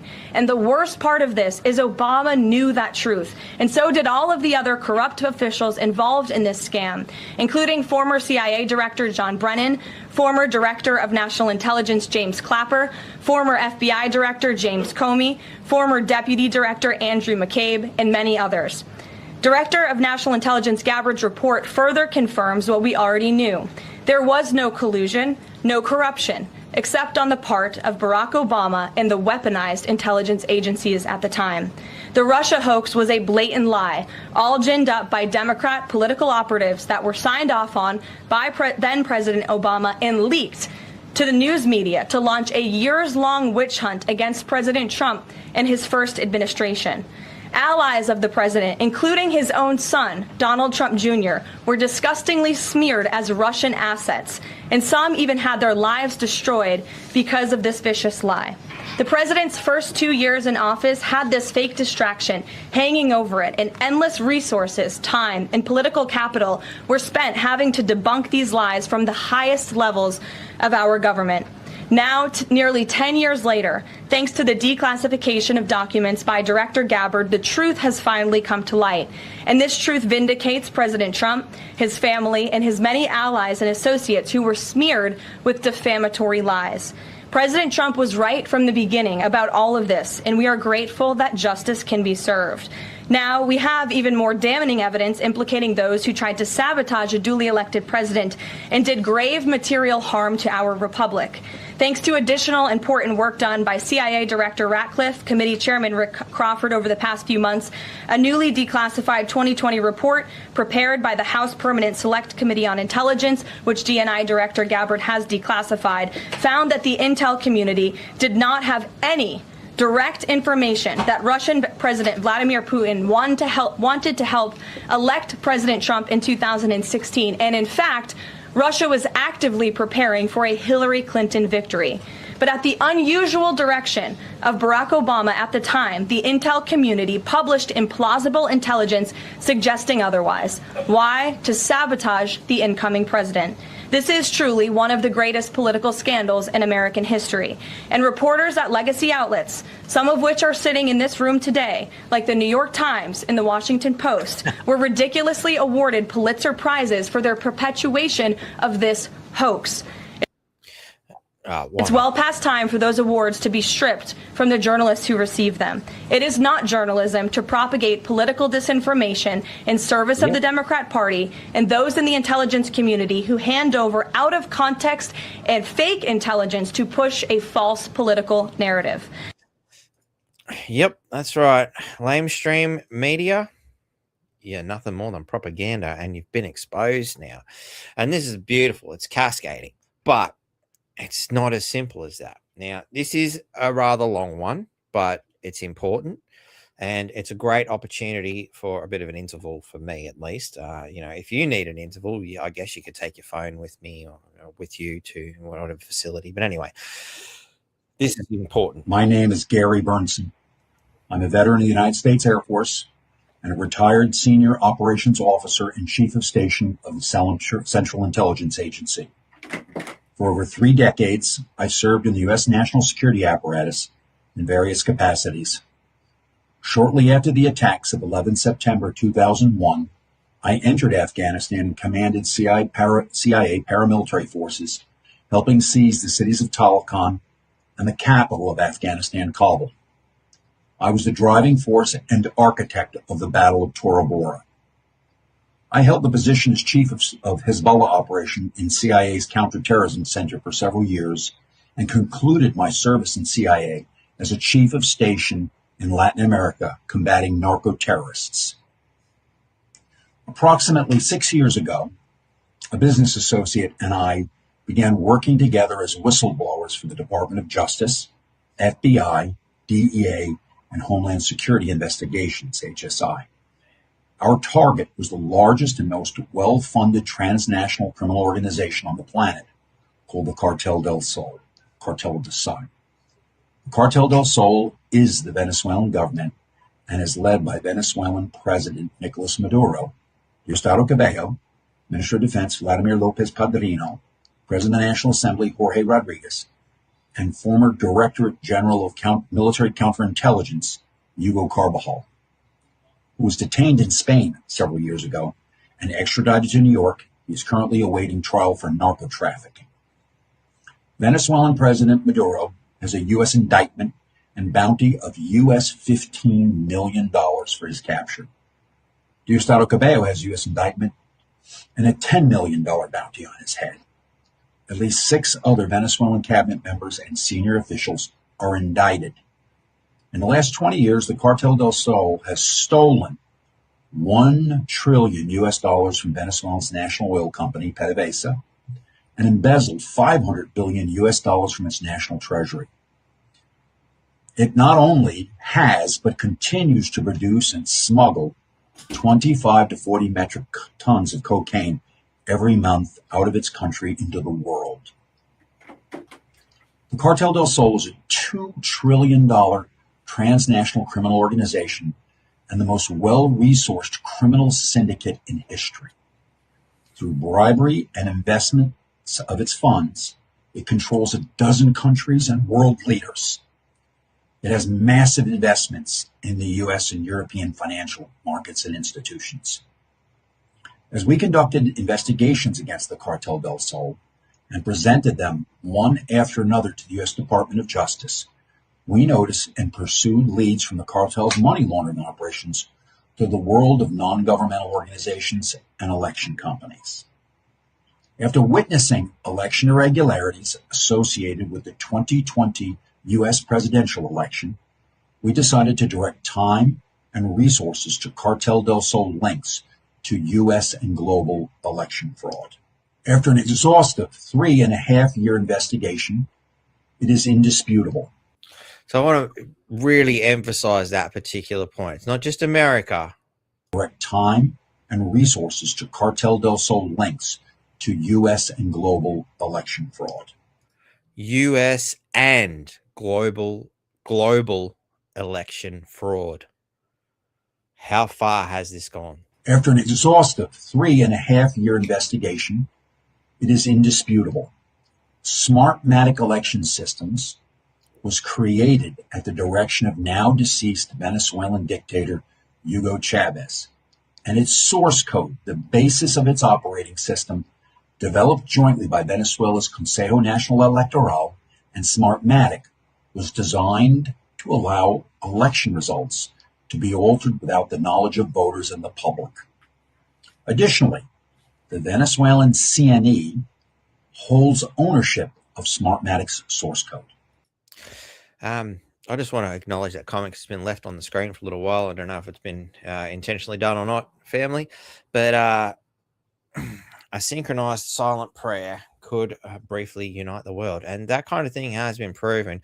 And it doesn't have to be a prayer. It could just be a more meditative state, something that's a little bit more inclusive to be left-hearted, and I think the best, this is just me talking, my personal opinion. You can tell me to get fucked if you like. We can actually surpass the concept of what I perceive the restrictive nature of religion to be by just going, can't we all just sit down and hope for the best? We don't have to pray. And then, because to me, the word pray, one way spelt with an A, the other one spelt with E. And I kind of find the term to be very appropriate when you think about it in that light. While you pray for me, you are pray for me, to quote Megadeth, Sips.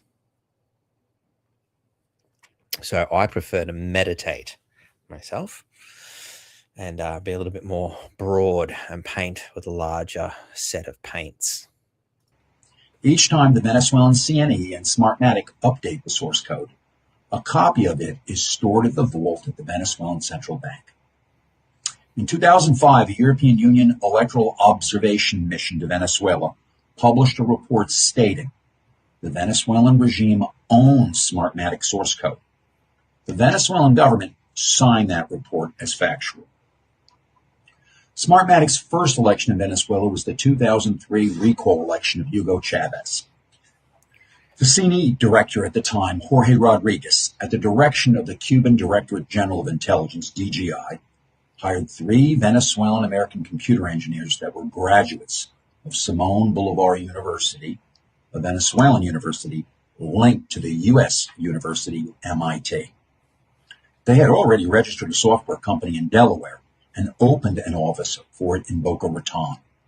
The engineers, Antonio Mujica, Roger Peñate, and Alfredo Anzola, established Smartmatic at the direction of the Venezuelan regime, built the source code, and flew off to Italy to buy lottery machines from Olivetti to serve as election hardware. They succeeded in altering enough votes to ensure Hugo Chavez's victory in the recall election. Secure in power, President Chavez decided to weaponize this capability beyond Venezuela's border. Smartmatic would enter into the U.S. election market in Cook County, Illinois, and the state of New Jersey for Democratic Party primary races in 2006. In 2005, Smartmatic orchestrated the purchase of Sequoia Voting Systems, Inc., a U.S. company. Sequoia was a company that had conducted elections in the U.S. for over 100 years and had a 22% market share of the U.S. electoral market. Approximately 18 months later, I just want people to contemplate that. A 22% share in the electoral market. Elections are a market? It's a profitable business? Does anybody else see a problem with that? Like, again, it's like the Australian Electoral Commission is its own entity, its own little bubble. And I mean, it should be separate from politics. But again, its political structure seemed very biased when we seen the way things rolled out with the yes/no vote, for instance. You know, a lot of dodgy stuff seems to be coming out a part of the Australian Electoral Commission, and it's a wonderful idea theoretically, but who's policing it? And again, the idea that there's a market for these things, that there's a business motivation. It's like, hang on, that's not the way a free and democratic society should work. There shouldn't be a profit to be made in collecting votes. That should be a civil service. That's a service to the community, not a fucking business. There's something seriously wrong with that mentality.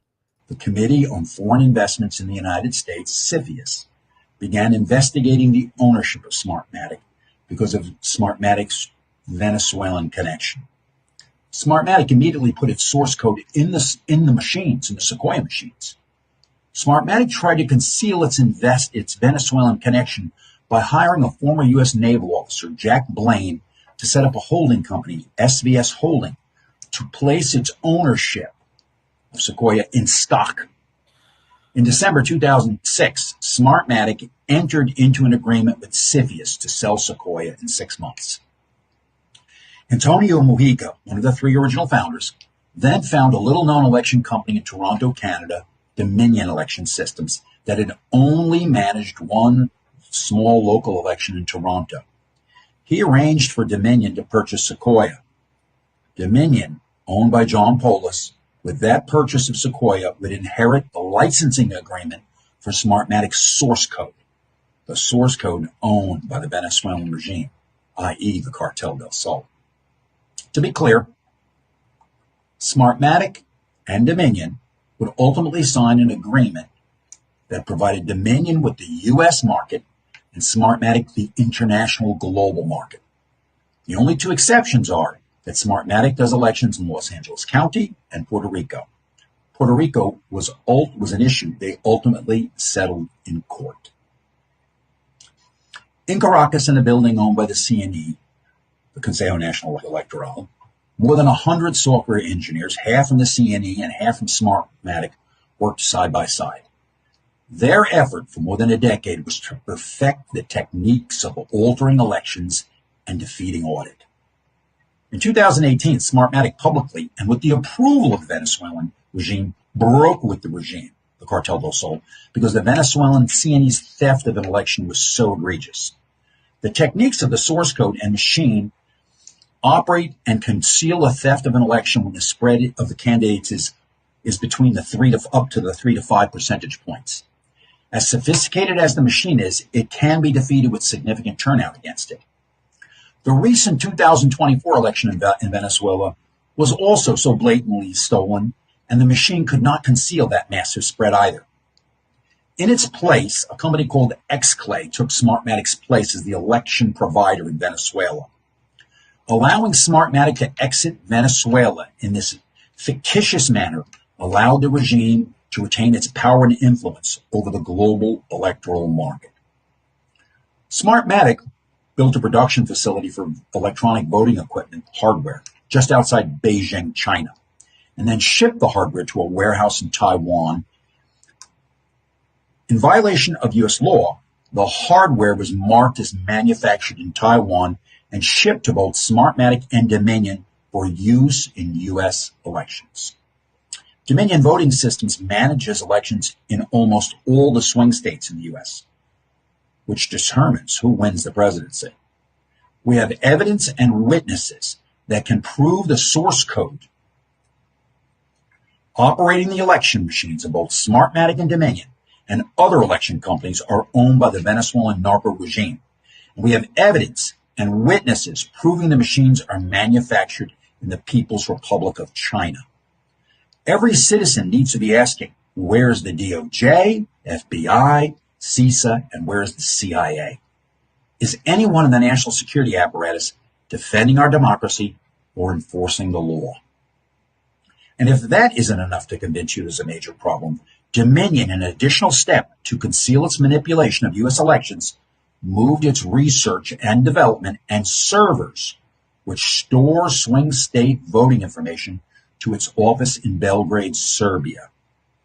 In the Belgrade office, Venezuelan, Chinese, and Serbian software engineers maintain system administrator status over swing state elections and alter elections as directed by the Cartel del Sol, the Cuban DGI, and the Chinese CCP.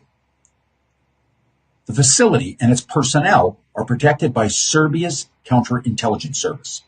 Swing state voter information is saved on Huawei servers in Dominion's Belgrade office. These servers are linked to Huawei servers in Hong Kong, China. For years, the U.S. national security apparatus has identified Huawei and its technology as a threat to U.S. national security.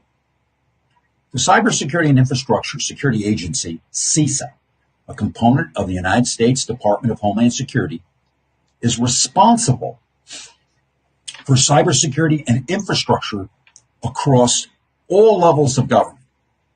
CISA has 3,100 employees and a $2.9 billion budget. In 2020, when faced with calls to address election irregularities, CISA did a conference call with Smartmatic and Dominion in order to better able to address the public's concerns and assure everyone that there have been no irregularities. Yes, it's shocking. CISA decided to consult the criminals in order to respond to the American public's outcry. In August. So it's another stunning example. I mean, the more you listen to this, the more you're like, what the fuck? Seriously, how? You know, the public outcry so that they put on a show again. You know, it's like, we all know, everybody knows there's a problem, but what are we doing about it? You know, it does your head in. You know, but you can see what the Venezuela thing's really about. And where has this been reported in the mainstream media? Where has this been reported? It hasn't. It ties into the China thing, you know. I mean, again, here you have, you know, Obama and the rest of the fucking filthy dogs turning around saying, Russia is in league with Russia.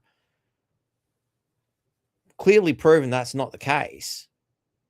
What they're really doing is trying to deflect from what they're doing, which is China, Venezuela, international friggin' cartel for manipulating voting to make sure our people are in the right places.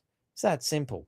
2024, 3 current and former executives of Smartmatic were indicted in Florida in connection with bribery during the 2016 election in the Philippines. Jake Soy, I just want to address that question that Jake Soy had here before. When does he present? Well, he's stating it. So fundamentally, that I'd say it's there.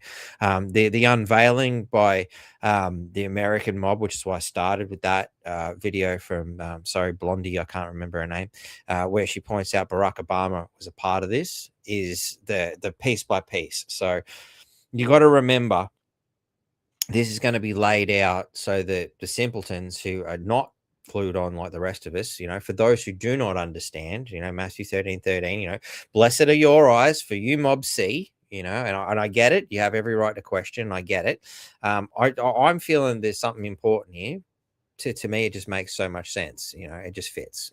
Hey, maybe wasting 15 minutes of our time talking about this is wrong, but I think this is what's going to come out one way or the other. Whether it's correct or not, it's another story. But this is the narrative that's going to be led through. The mainstream media are not touching it because they're defending the system again, which again, to me, is an admission of guilt simply by the fact that they're not reporting this obvious stuff. You see the witch hunt they'll go for when it's somebody they don't like. When it's somebody they've been defending and when they are complicit, do you honestly think they're going to help? God, no. They're going to try and bury this as best as they can, but it won't happen. It's too big. This is too big to bury.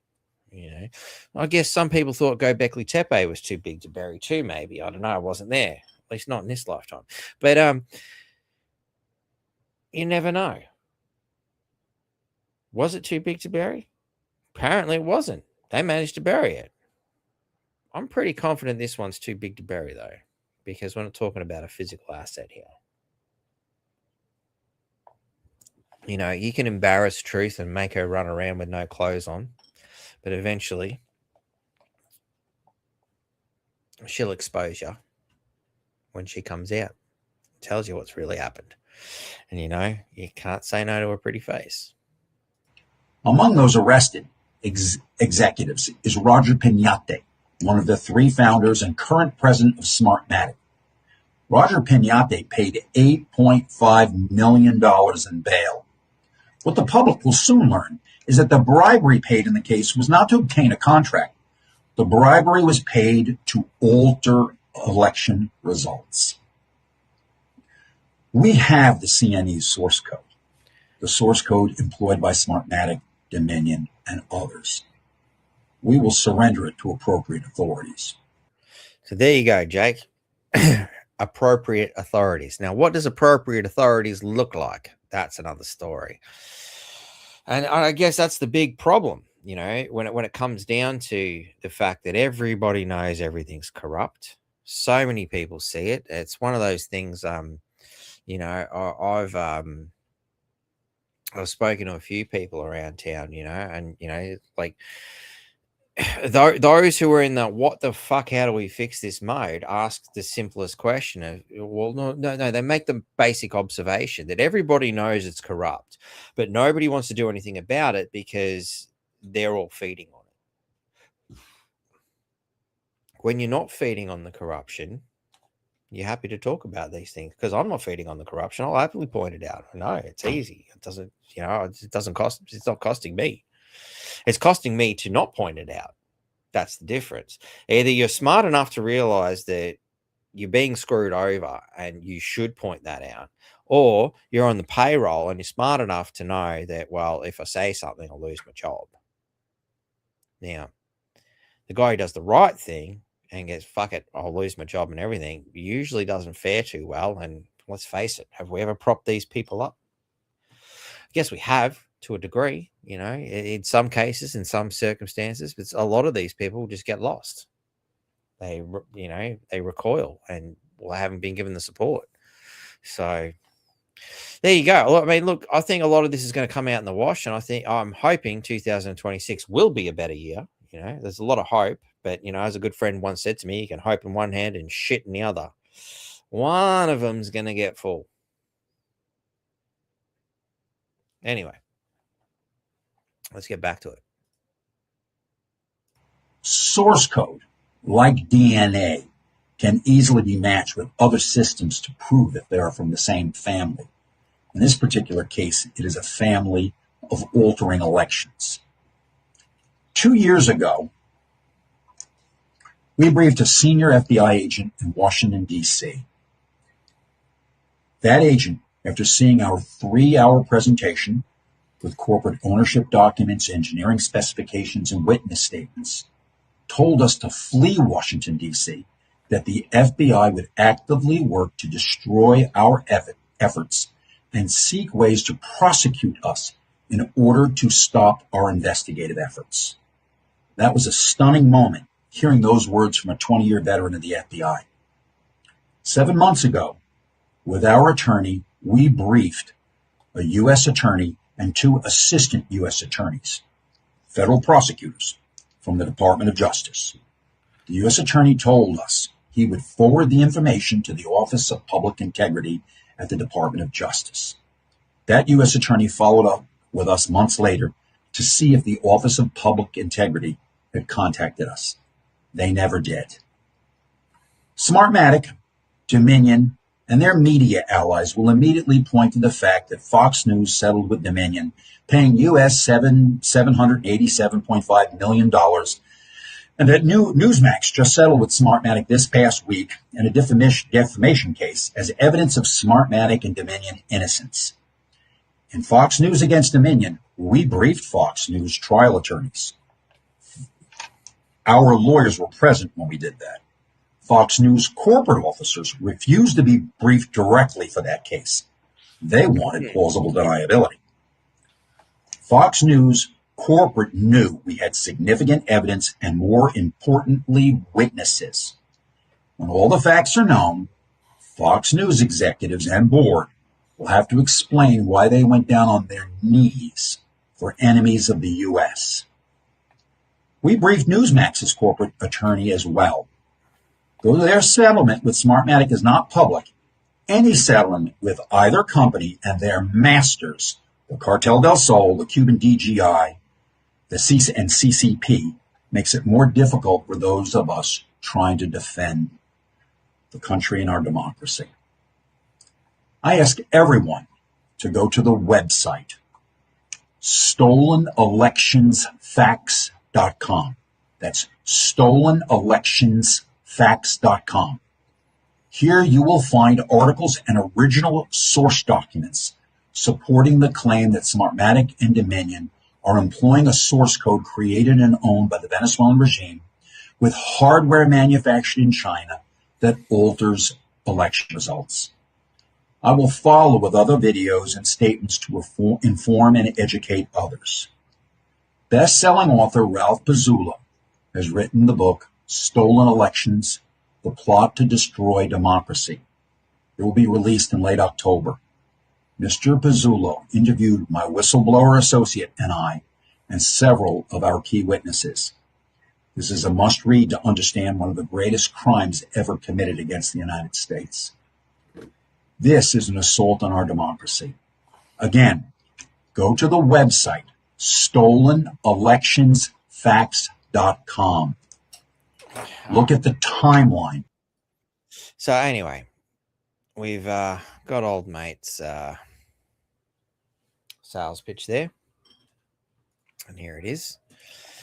The website, stolenelectionfacts.com. You know, we are an anonymous group of computer engineers, software developers, electronic voting systems experts, apparently, political campaign veterans, attorneys, corruption and fraud investigators, transitional organized crime investigators. I like that idea, transitioning from, a corrupt system into a good system, as opposed to, transitioning from what you actually are to what you fantasize to be. Anyway, it's like, you got to wonder, like,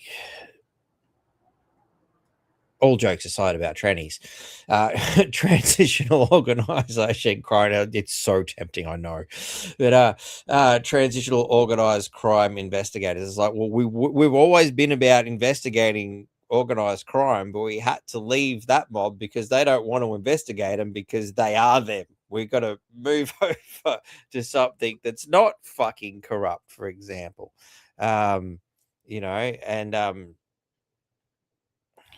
It's fucking hilarious is all I can say when I think about it like that.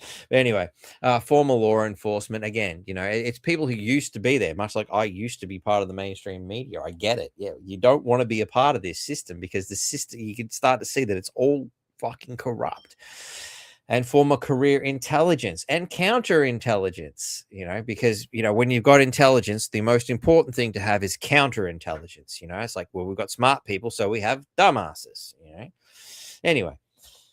Bad joke, I know. in service of the United States of America, but they also seem to be serving the world interests, as stated by old mate. Now, look, I know, the question was asked previously by Jake, where's the evidence? Well, it's here in this website fundamentally. So they're telling you who they are, to ask questions about the threat of malign foreign interference in voting systems across America.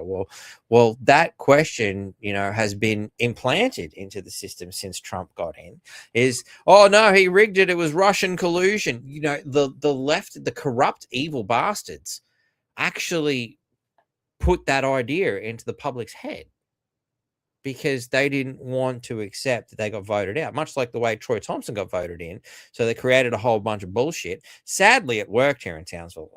It's unfortunate. The general populace here in Townsville didn't see through the bullshit. They will eventually, I hope. But like you said, hope in one hand, shit in the other. One of them's getting full. I don't hold out a lot of hope, Anyway, Sips. So you can get the basic just from the website. He's got this main timeline thing. I haven't really looked into it extensively. Anybody who wants to, by all means, I've got a truth. There's a video of Hillary. That's a horror story unto its own. But, they've got the, systematic corruption incorporated. You click on the timeline. Bitsa Corporation is incorporated as an American company in Delaware. So they walk through the evidence that you're asking for earlier, Jake. It's right here on the website. I didn't want to really point it out at the time because it was part of the end and you were jumping the gun, but very good for being intelligent enough to ask the important questions. And actually, and it goes through this huge timeline. But at the end of the day, when I listened to that, excuse me, a few beers have gone down. They're a bit soapy. At the end of the day, I listened to that and I'm like, it fits. It works.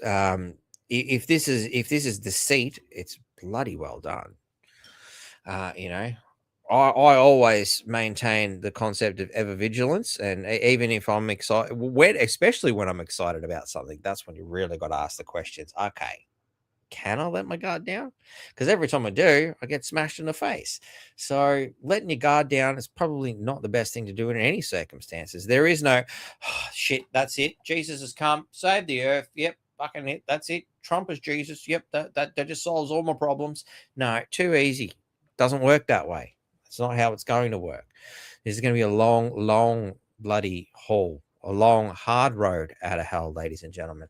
That is a very interesting video, and I wouldn't normally play a 15-minute one like that, but the details and everything that he said is specifically, I actually watched it backwards. I seen that, and then I seen the Obama thing, and then it all connected, sort of thing. And I could see, right, they've obviously gone gung-ho into Venezuela. Trump's been fucked over. You just think about it, like, he went through his first term, played the game, didn't realize just how dirty politics was until they showed him just how dirty it was. And at the same time, funnily enough, we were having our own Townsvillian version of, just how dirty things are as we, watch it play out here in real time, in fast forward with Troy Thompson as well.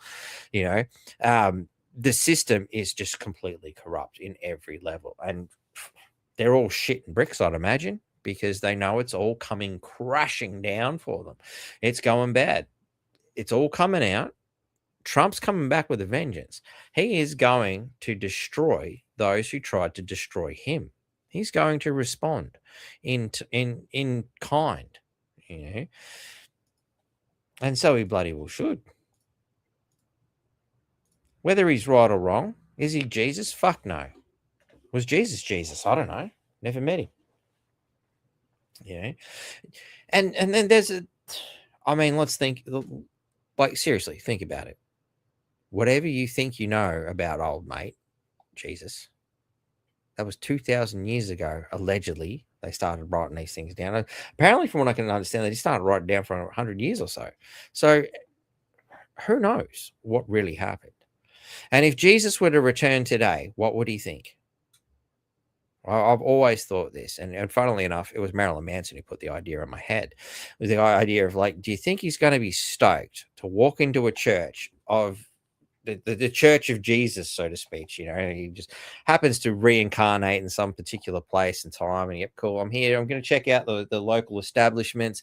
And there's a church there. And there's this bloody mural of him hanging, fucking dead. Do you think that's really what he wanted to see? Come back to see how my followers are going, and what are they doing? They're looking at me dead. What's wrong with these people? It's the first thing I think when I try to step into that, as best I can. Obviously, I'm not Jesus, nor would I profess to be. I could just do this though. Somebody shine a light behind me. Anyway, bad joke. I know, Sips to bad jokes, but anyway, yeah, I'm not having a good day today. You get the idea. You get where we're coming from. 2213. Yeah, that's an interesting number unto itself. I had a whole bunch of other things that's not necessarily relevant at this particular point in time. But any good show should end with the weather. Don't you agree? Whenever you're looking at things that claim to be a source of information, they, run you through information, then go, sport. I'm going to skip that because I think sport gets way too much attention. Seriously, go out, play with your balls if you like. That's fine. Just don't do it in front of me. And don't do it in front of kids. Don't play with your balls in front of kids. Bad. Anyway, sharing screen. And now for the weather. Well, if the comments weren't blocking it, you might be able to see. It kind of, you can't see the beginning number in the top section there, but you can see that it's 06/2017. And notice when they told the temperatures that happened to be majority in the 30s and, obviously above, and a couple down low along coastal regions here, in what appears to be Germany. What I assume by looking at the bottom picture where it says Hamburg and, Hanover and Frankfurt, for example, which are clearly German towns last I checked. But in 21/06/2022, they've got this big red, oh my God, the world's burning. Oh, the sky is falling. Save me, master. I'm melting.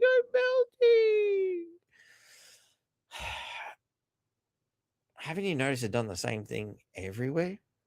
Again, it's not just Australia that's saying this. I bet you thought it was an Australian map at first. When you looked at it, you got, oh, yeah, it's the colours. But then you realised, hang on, the shape's all wrong. Hang on, I was looking at the blonde. No, sorry, back to the land. The land, But here we are, all this 19, 20, 22. There's not a friggin', there's one number here over that's 30 and above. And it's all red, doom and gloom. Whereas just a few years before, it was green and hot. Funny, isn't it? Battery fires cause one blaze a week in Sydney and getting worse. I'm so glad we're saving the environment with this electrical fucking bullshit of, wow, you can be sustainable if you spend thousands of dollars on a fucking hot box for your house. You have to wonder how long it will be before insurance companies increase your home insurance premium because you have batteries on your home, given that one blaze a week in Sydney and getting worse. And it's not me. This is the lamestream fear providers at the Australian. It could only be worse if it was the ABC, but the ABC wouldn't report this. We're trending towards the hottest summer on record. I don't know if you guys heard that. I didn't expect it to be a video. But yeah, trending to the hottest summer on record. Haven't we heard that before? And now the weather. It's always the same. At least it is recently. It never used to be. Once upon a time, you used to just watch the weather. Yep, cool. It's the weather. Yeah, it got a bit hot today. Yeah, it was bloody hot, wasn't it? Oh, I remember that time. It was bloody hot back in the day too. Oh, yeah, it was. Oh, I remember that time. It was really cold. Yeah, it was bloody cold too. Yeah. Oh, we could market that as climate change and make everybody really, really scared of things that have always happened. Yeah, that'd be a great idea. We could change the world with that. Hey, we could take over the world with that. Brilliant idea. You imagine a couple of fucking drug addict, piss pot fuckwits, high on adrenochrome thinking that, couldn't you? No, maybe it's just me. Sebs? And sorry, Tim, I did note that you made a comment earlier. Are we still calling that? So, that's for you, brother. That's for you, mate. And there are a couple of comments I picked out earlier. Baby wipes for my bunghole just doesn't seem to have the same ring to it. Ring, haha. He said ring. Love it. Love your work, Jason. Brilliant. And comedic genius like that needs to be acknowledged. I think it's very important. But good old Frag, who I noticed ran away because apparently everything's the same old that he claimed earlier. But Abe Link, pedos, like, what is that? I don't even shitters in ship. Unbelievable that people still embrace this crap, Batty. If you want Australia to be Yankee, you should just go there instead of imposing Nazism on our country. Is there anybody else that can look at what's been stated here and think, yeah, that's what Batty's about? He's about being a Nazi and encouraging people to be a Yankee. I don't recall actually ever saying that myself, or I don't believe I've implied that in any way, shape, or form. I encourage people to look at things in a different way. I don't particularly say, hey, we should be Nazis and we should be Nazi Americans, because look, I am well aware that a lot of high-profile business people, economic funders, were, had a large involvement in the Nazi escalation prior to World War II. And I believe they were very much American business owners and still are. I believe, and correct me if I'm wrong, good old George Bush's family were selling weapons to both sides. So, yeah, okay. Well, I mean, I don't understand where old mate got his ideas from, and he obviously tucked his tail and ran for whatever reason. He wasn't happy, wasn't stroking his ego in some way. Maybe I don't know why he was unhappy, but I don't understand that comment, and I just thought I'd point out that just seemed really, really ridiculous. I did not see that coming. I don't know. Again, righto. Sips there is. So anyway.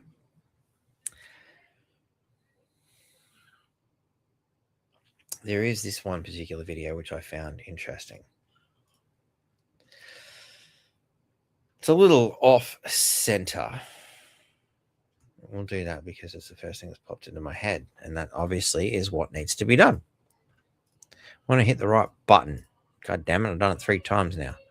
Oh no, poor little Rain's crying. What's he done to himself this time? Should be in bed, but these kids don't sleep. I just got to watch this again. I love this video so much.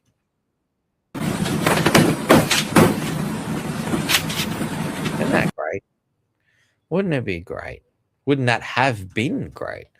Since he took the time to get over there and just absolutely get ramroded by Trump. And he's, yeah, isn't this a great visit? Can you please take a photo with me? Because the Australian people really want me to talk to you, even though I'm a fucking shithead. I got to be here, even if it means I'm selling out my entire fucking country because I'm a fucking useless piece of shit.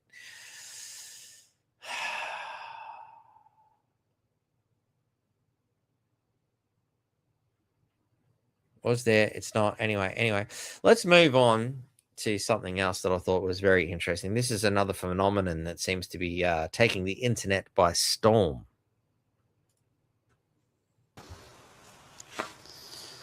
Just putting it out there for President Trump in the US of A.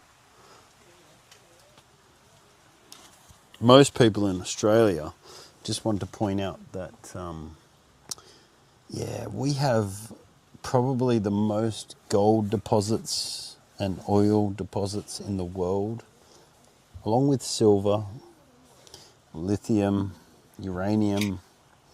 We've got pretty much most of the world's natural resources here in Australia. The other thing we do have is Prime Minister Anthony Albanese. So we won't discourage an invasion. We don't, and we certainly don't have the arms to hold off any of your SEAL Team 6. So, you know what I mean? Come on over. There you go. Come on. It's and well, I mean, it seems a little bit self-destructive from a certain point of view. You go, really? Like, you know what? We're happy to let you invade. I don't know. Is that the right way of looking at these things? Is that what he's trying to say? Seems like he wouldn't be upset, I guess. It's like I'm not asking you to. It's not that I'm disgruntled or anything. It's just like, if Trump, if you had having a go, don't think you get much resistance. Interesting. Let's hope the wrong country doesn't get that kind of idea about how pathetically weak our Prime Minister is, or how completely unguarded and unprotected we are from, internal threats, let alone exterior. Interesting. Well, here's somebody who's probably, perhaps a little bit more well-respected. Maybe. Depends on your point of view. Morning. Just a quick word about what's happening in Venezuela and why it's incredibly important. In my 5 years of following migrant caravans and going into migrant camps all over South and Central America and straight up to Mexico City, where they were boarding the train of death, as it's sometimes called, or La Bestia, the beast, to go all the way to the U.S. border, a plurality, if not a majority, of those people that I was encountering who were risking their lives were Venezuelan. And when you talk to them, and I'm not talking about the criminal element, I'm just talking about ordinary people. When you talk to them, what you discovered is that most of them wanted to go home. They would tell you that their own country had become a socialist hellhole, and it was just impossible for them to feed their families. So that's a huge element there. Like, they're not fleeing their countries because they want to. They want to live in their countries. They're happy. They love their country. They love where they come from. They are part of the land. That's the general precipice with, not precipice, basic concept with any culture, is that they are connected to the land. They are of the land. That's generally how it's always worked. So, of course, they want to be there, but they've embraced this socialist hellhole, and now they're regretting the foul taste that's in their mouth. We should learn from that, I think. And so a typical story would go where a guy had left Venezuela. He'd gone through the trochas, the illegal pathways between Venezuela and Colombia, and then made their way across over to Darien. And if they survived that, then working their way up to Mexico City, where again they would board the freight train there that it would take them to the U.S. border. And then, having established a foothold in some country in between, if not the United States, they would then send for their families to come after them. But a lot of them would tell you, I want to go home. I want to go to my own country, but I can't anymore. It became so intolerable. Socialism, which they know very well what it is, had made life a hell, where a man could have supported his family with one income, and then it required two incomes, and then eventually they were skipping meals so that their children could eat. And then it got to a place where they just had to leave. They had no choice. South Americans, generally speaking, know what socialism really is, at least the smartest of them, and they know that it just simply doesn't work. And it's been my argument all along for these past many years, and of course I had no hope that the Biden administration would ever do this, that the key to solving the migrant crisis, the illegals who are flooding across our borders, or in the case of the Biden administration, flying them into the United States with USAID money and the help of the United States, the United Nations organization known as OIM or IOM, the International Office of Migration or International Organization of Migration, that you had to depose Maduro. You had to depose Maduro. Now, according to CNN, the whole reason all of this was happening, they made the ridiculous argument that people were fleeing South America because of what? Marxism? No, it didn't have anything to do with Marxism, according to CNN. It had everything to do with, can you guess? Climate change. They were all fleeing because of climate change. They were flooding across. You got to love it. Is there anything that climate change can't solve in the bullshit narrative? Our border because of climate change. The only way you're going to solve this problem is taking care of the issues in Venezuela, which was, of course, Marxism, socialism. And it's not just there. It was, Chile, the most. But anyway, you get the idea. It's important to address that from a different point of view. That's a very limited point of view. That's the mainstream point of view. But again, important to sort of get that around your head. But what's really shaping the internet, and this is where we're going to leave off, which again ties us back to where we started and when we should really focus our attention for the entirety of this year until we've achieved this goal, and then move on to the next charging goal of taking back our own freedom and our own sovereignty. Rearranging the US, but we need someone over here to... Let's get that from the beginning. Trump, I know you flat stick rearranging the US, but we need someone over here to help clean up this situation. We have men in dresses reading to our toddlers in libraries. They're also asking 5 and 6 year olds what their pronouns are. And we have kids identifying as cats, so they wear furry ears and furry tails, and the schools condone it by offering kitty litter in the toilets and serving milk out of cat bowls. We need help. I didn't do this. This is a random citizen putting things out on the internet. And here's another. Donald Trump. A message for Donald Trump. Quick message for Donald Trump, coming all the way from Australia. There's a couple of fellas over here that could do with snatched as well, and I was just we were just wondering if when you're finished with Venezuela's Maduro, whatever his name is, what's his face, when you're finished with him. That is so Australian. That guy, what's his face? That, I don't know. You know what I'm talking about, you know. Would you mind? Would you mind? DM me for the details. They're just two random ladies that just happened to find on Twitter, It wasn't like I was looking or anything, just but there's a lot of other things that just happen to just find, I wasn't looking or anything. It just happened to find it, Didn't seem like a popular theme or anything. It just, Trump leads Allied assault on beaches of Sydney to liberate Australia. Excuse me. Kat says, morning all, bright and sunny in Brizzy, wondering if Trump could make a quick trip to Oz and save Australia from renewable madness that impacts on biodiversity and natural landscapes. These nutters must be receiving huge payments to destroy our arable, I'm guessing I'm going to think adorable, but I don't know. Maybe arable's a word I'm just not familiar with. Arable land and farming generally. Craig Kelly. We apparently his foundation of economic whatever doesn't come up, so that was a bad choice. Anyway, we are having the privilege of watching one of the greatest leaders in the world history in real time.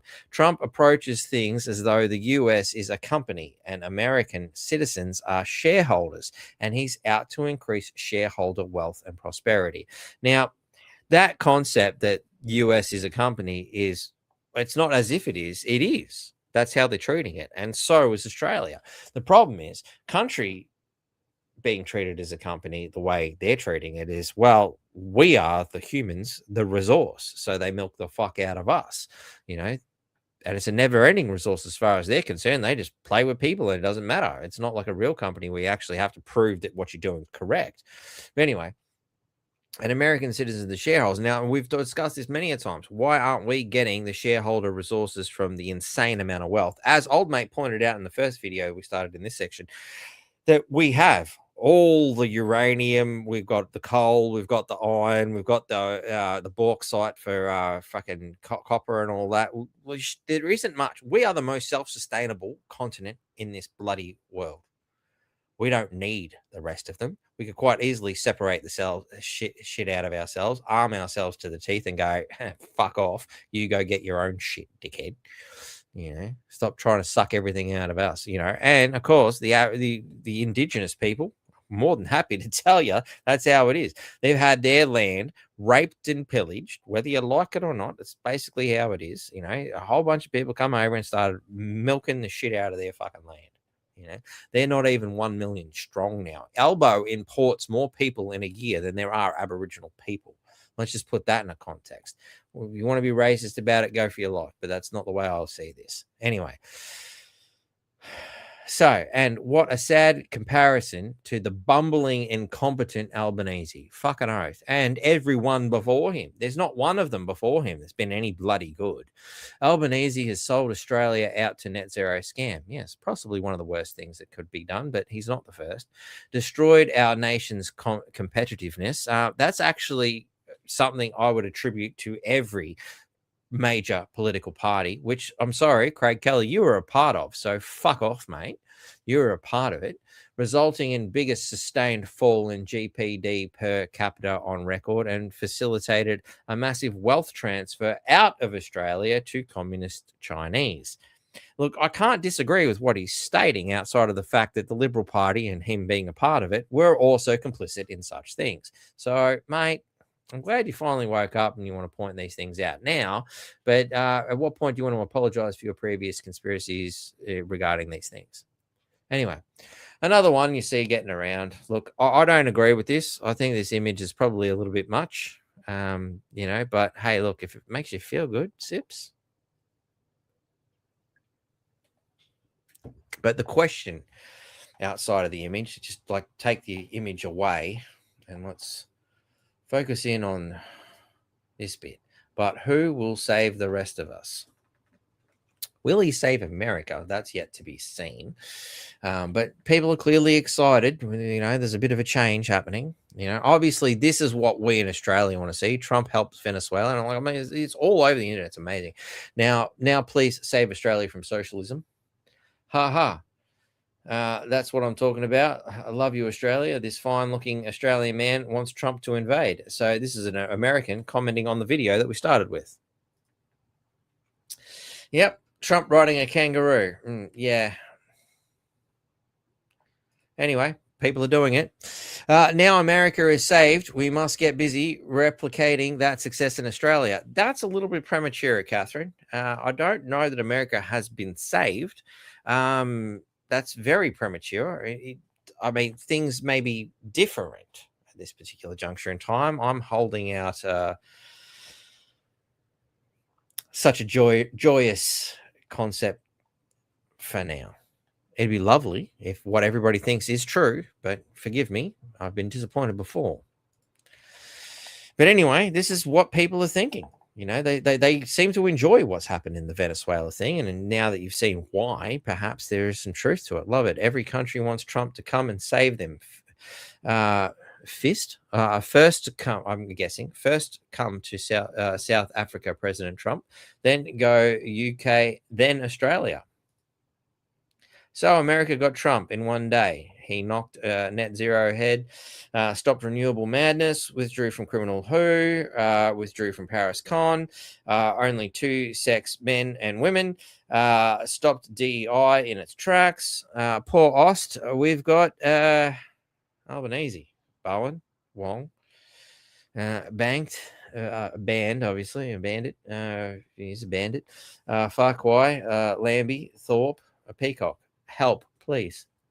Yeah, these are the general sentiments of people. Trump liberates Venezuela from Mexico, effectively taking oil from China and Russia and stopping the drug trade, although also stopping the corruption of elections, it would seem.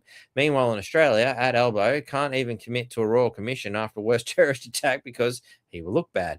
The difference in leaders is embarrassing. Nick, Donald Trump, please save us. Direct and to the point. All right, Perth. With lightning speed, US President Trump has made remarkable changes in the way the world's most powerful country is run. You know, World Health Organization out, gender ideology out, Paris Climate Accord out, criminal immigrants out, government waste out, endless wars out, economic growth in, mining and oil drilling in. Is that a good thing? I don't know. But anyway, fair trade protections in, restoration of traditional values in. Now that sounds all right. This could be Australia. Almost all of Trump's policies closely align with Pauline Hanson's One Nation. Funny. By contrast, none of these policies align with Liberals or Labor. Are you surprised? Australia's major parties are weak. Again, are you surprised? Controlled by globalists. Are you surprised?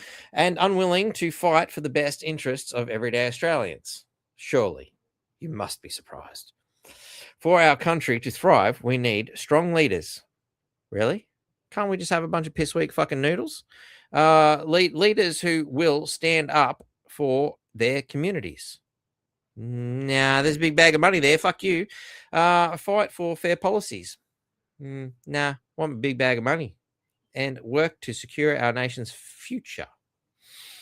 But I'll be dead in a few years, says the politician. It's all about me. Me, and a little bit after that, some more me. Rob Smith, SOS, Australia is dying. Albanese's brutal communist dictatorship. It's crushed us. Well, these are not my comments, as you can see. Oh, we've seen him. Mr. President Donald J. Trump, please save Australia. I am mad as hell, and I am not taking it anymore, apparently. Wow, I look forward to seeing Oil Lady, please come on board. Let's see what we're going to do. Oh, we did that one. Anyway, will Trump and US Special Forces save the United Kingdom from its lunacy? It's not just Australia. It looks like the UK is looking for an aid too. No, not going to do that. The people of Britain, Ireland, Canada, Australia, New Zealand, Germany, and France are going to have to save themselves from these psychopaths. And I think that's one of the most important of all of them. Got to start saving yourselves. You know, and instantly reflect to, my daughter getting out of the pool earlier today and trying to pull a costume over her head. Oh, I'm stuck. I'm cold. I can't do it. I'm cold. I'm like, okay, Astrid, stop. You mean to tell me you're not going to save yourself because you're cold? You know what's going to happen? What? You're going to die. You better save yourself. Are you going to sit there and shiver yourself to death? Is that your plan? Oh, I'm cold. Save me. I'm cold. And just seriously, just take your shirt off. It's not hard. If what you're doing doesn't work, try something else. Simple stuff. All right. Now, that's a cool one. On that move, let's actually see. There's another piece of CGI. The UK, I think, are a little bit more dedicated to we need to get rid of our piece of shit dictator than we are here in Australia.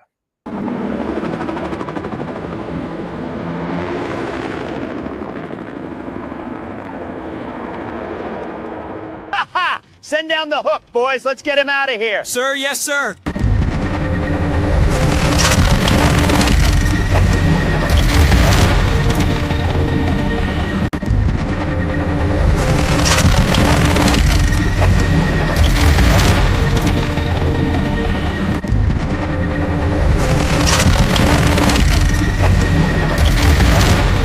Love it, darling.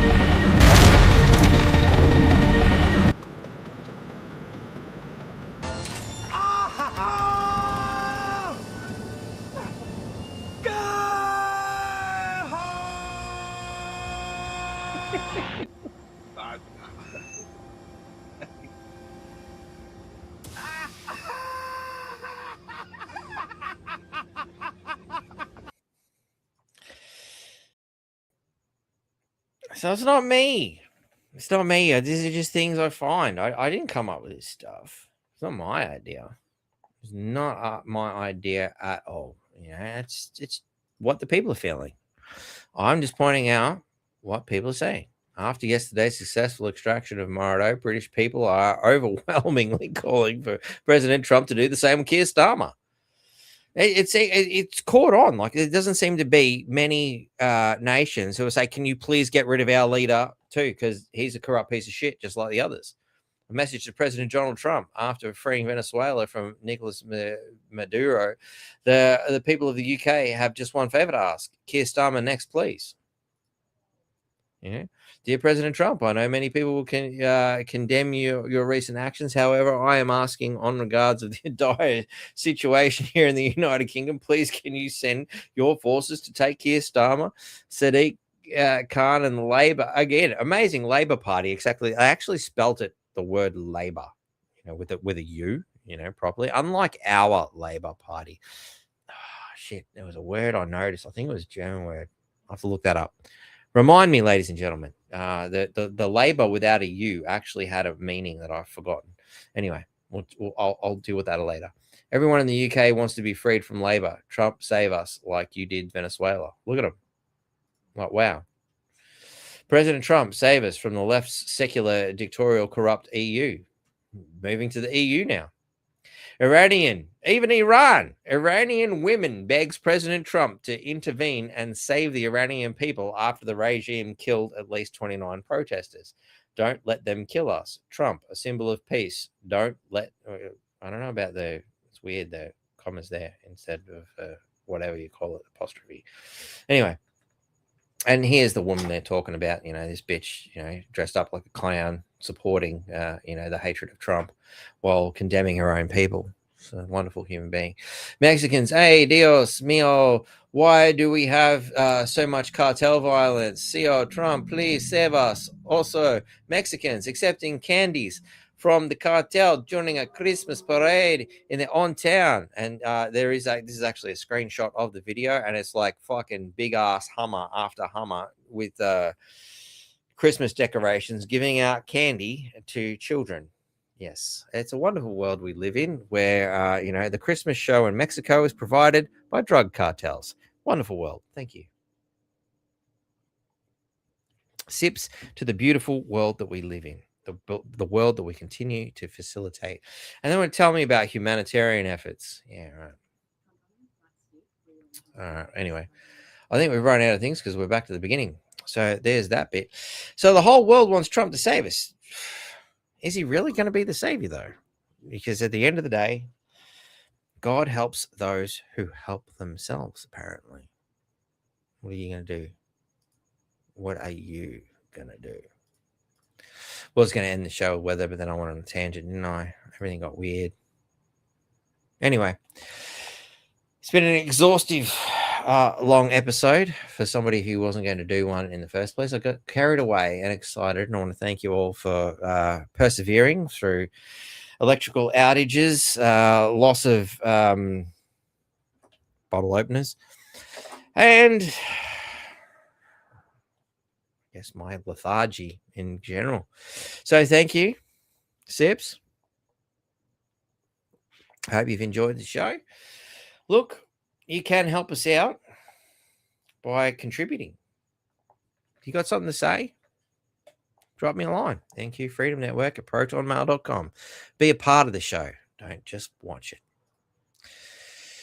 There's, of course, the free 7-day trial in the comments, and there's this thing with this Stake, investment app. You've heard about it before, I'm sure, because you watched this show before.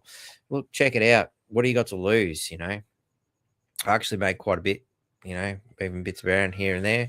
Not a huge amount, but you got to have a lot of money to play with it, I guess. There's other ways to make money. Don't forget to check out my good friend Darren at Constitution Watch, of course. You can help the full Indigenous documentary. I've been asking for people to help me out for fucking years, but we haven't made the quota yet. So if Australia wants to see it, I have to put the money in. I only put $500, I think it was, and you guys still don't want it, apparently.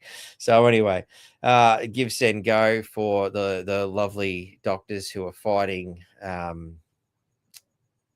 in court for our freedoms, medical freedoms.